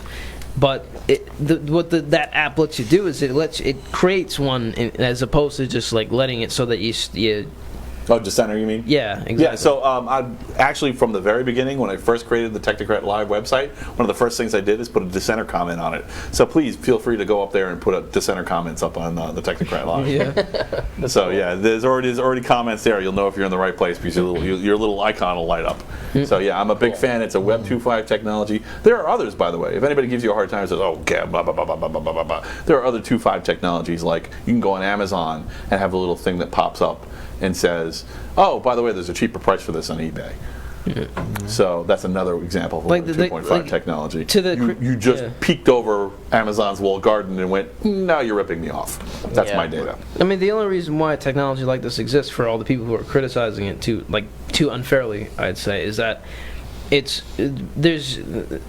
you're not being told the full story often when you're going on the internet. Right. And Well, I would like it if these organizations. So you're offering a market solution without having to do anything else. That we should encourage Web 2.5 apps as the solution. I mean, I think it might help. Retraction. Might help. Retraction problems. The problem is that, of course, the person that posts on the Web 2.5 app, could be a garbage poster and be posting garbage too. Exactly. Yeah, that's the big problem too. Well, the thing is, we're all garbage posters. Whee! Let's just post everything. Well, I always detract to when eBay came around, and they wanted to create like an insurance policy about, like, because they thought that people were just going to be ripping each other off like left and right, and the thing is that they didn't. Like, people had a genuine concern to cooperate with each other. They did, but it was really just one market. Yeah. But it gives me some kind of hope. Like literally, the Beanie Baby market was a mania that was directly caused by the fact that nothing like eBay had ever happened. Yeah. So everyone, that was eBay. Internet led to eBay, led to Beanie Babies. And everybody pumped their retirement into Beanie Babies, and then they lost it. Yeah. Right. But yeah, I mean, that doesn't. I don't know where I was going with that. It must be late, right? Does anybody have a vote for law, Web 2.5, or breakups until market takes over? I think you want to steer clear of making any kind of law that's going to govern speech online. That's Right. gonna govern- What could possibly go wrong? Yeah. It's gonna come to the point where like laws and technology technology is gonna win every time. And It's just gonna. Yeah. Well, what if That's not necessarily true, but I think so. it can be true. It's also cultural. It's like people are just so afraid to make them like admit to a mistake, and Yeah. like just it's okay, you know. Everybody makes mistakes. That's false in China and true in many Yeah. other places. I'll say that. Well, yeah. rather than having them print retractions in their own publication, why not have them have the requirement be that they post retractions in competing journals? And I mean, obviously. Oh, yeah. Well, if I'm there's a lot of if you're work news that data goes on the into Daily that, News, though. I have to print a retraction. So Well, actually, I have to push it. I have to put it in your paper. I just realized there's And you have to another put- you have to put yours in mine. completely different market-based kind of Web 2.5 solution. Actually, it's a Web 2 solution, which is archive.org. Right, of course. Oh, yeah. But the problem is they may only have one copy, and they may, if it's a fast Yeah. enough news cycle, it may miss it. They may catch just one. Yeah. There's a wiki for like a wiki thing or whatever for like archiving information, right? Like So archiving web Everpedia pages. is a version of Wikipedia that's on a blockchain and has every revision posted. Okay. But good luck getting people to use it. How do you make sure that people will adhere to whatever rule? Is it law? Would it be law, or would it be? Well, I think there would have to be some. So in the case of law, where you just force them to, it'd just be like if your web page ever says anything that's not in your retraction list, you've broken the law. That would be the law. So in other words, if New York Times 9/26/19, I'm not picking on the Times, / Matt Newhall all about / change the to an and because there was a typo, it would be in the retraction list. If they didn't, it's a violation. They get fined. So there would be and every page there would be a link with a retraction list, and you click on it, and it is the full list of retractions for whatever reason. If it's incorrect, I'm not saying about that's you- right. We should do that. I'm just saying that's how it would work. If it's incorrect about you, then don't you have the right to seek compensation for it? Yeah, we're getting into Yeah. libel stuff, and that's Right. shaky at best, and it's a But, huge but fight. in terms of requiring something It's a- of the media, It's all civil law, and it requires money. It has to be a monetary damage. what if the freedom of the press was not extended to any organization that does not adhere to this rule? That would probably be how the law would work. Yeah. But it's a little terrifying too. I can see how it could go wrong. I'm not saying this was a good solution. I don't know who It we was can an consult easy about one. that, but Yeah.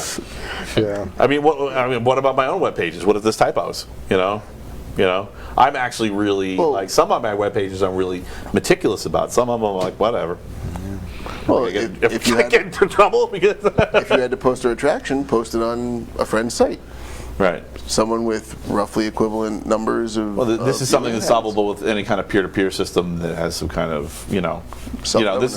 this is a blockchain solvable problem because you got peer-to-peer plus the immutability of the blockchain itself, and you can't really revise stuff in the past without making a blight that's obviously not a legitimate blockchain. You didn't say anything. Any opinions? You're like, I don't know. No, I mean I've been struggling with this. Like It's not easy. it's not easy. I was thinking about laws, but yeah, I think laws are probably not the way to go with this either. I just find it extremely frustrating. Like that. I mean, we're going to die. I mean, democracy is going to die. Yeah. I mean, it may not die tomorrow, but it will die eventually from this. No. Yeah. It's a Sooner or big later, problem. someone will find a way to exploit it even worse than it's being exploited right now. Yeah. And eventually, we're all going to be marched off a cliff. Yeah, it's bad. I don't know. I've just been struggling with it this whole time that we've been talking about it. And I don't see a good answer. I really don't. All right. Well, if anyone comes up with an answer, implement it, please, or at least talk to other people about it. So, yes. Comment in the comments. I'll just say that as based on my observations, as technology obviously progresses endlessly into the future, what will become endlessly valuable up until we somehow transcend our consciousness in some other form is meta-narratives. Always meta-narratives. It always sort of boils down to, I've got the truth, and they got the lies. Follow me, because I am the speaker of the truth. And I think that as the truth just becomes basically meaningless at this point, then people are going to value it 1,000 times more, or they're going to have to value something like anarchy, which is I don't think they'll actually really be able to. Eventually, we're going to need to hire Indiana Jones to figure out what's true and what's not. You see have to go all the way back to the Temple of Doom. You see, know? that'd be interesting, like something like some kind of dystopian future-esque kind of action-y sort of thing, like it was like a movie, like and it would be like, oh, these are the brave souls, like the underground sort of Shadowrun kind of guys who go off into these big corporations' databanks and find you the truth. And it's See, just now like, you're in the spirit of the Technocrat Live. yeah. Those chocolate chips, they're not chocolate, they're no dookie, who knows? All right. So poor Steve is dying. All he wants to do is go to sleep. So I've got one quick question, which is kind of fun, and actually, tell me one word to describe yourselves, and then we'll wrap it up. Give me one word to describe yourselves. Watson, don't do it. Oh no. PETA. What? PETA. PETA? PETA. Really? Yes. You survived that whole animal conversation? You would describe yourself as PETA? No, pain in the ass. Ah! Nice. He got me. Oh, that was good. I like that. That was great. I love it. Yeah. Stay spiky. Yeah. I don't know. For me, I would say just I'm a tinkerer. That's me. Tinkerer. Nice. Yes. Nice. Awesome. Inquisitive. Inquisitive? Okay, that's good. Dungeon Master. Master. That's 2 words, but all right, I'll take it. It's all right. I think probably Dungeon Master TM is 1 word. So as long as you're willing to be trademarked, Okay. legit. Yeah, he can do Awesome. I would say for me, metal. That's me. that. Metal. Yes, That's sweet. just metal. There's 1 word, man. I can't do anything else. I'm trapped. What, you want to talk about yourself? Nah. You don't want to tell us? He doesn't want to play. All right, everybody, thanks so much for joining us. Please join us next week. Austin will be back on, and he will be quizzing me about the why I'm so crazy, and I have all these crazy ideas about going to other planets. Wait, so I gotta write stuff for that? Or? No. It's a test for me, not you. You can just make it up as you go along. Oh, okay. Awesome. All right. Thanks so much for joining us, and I'll see you next week. Good night, everyone. Good night. Cheers.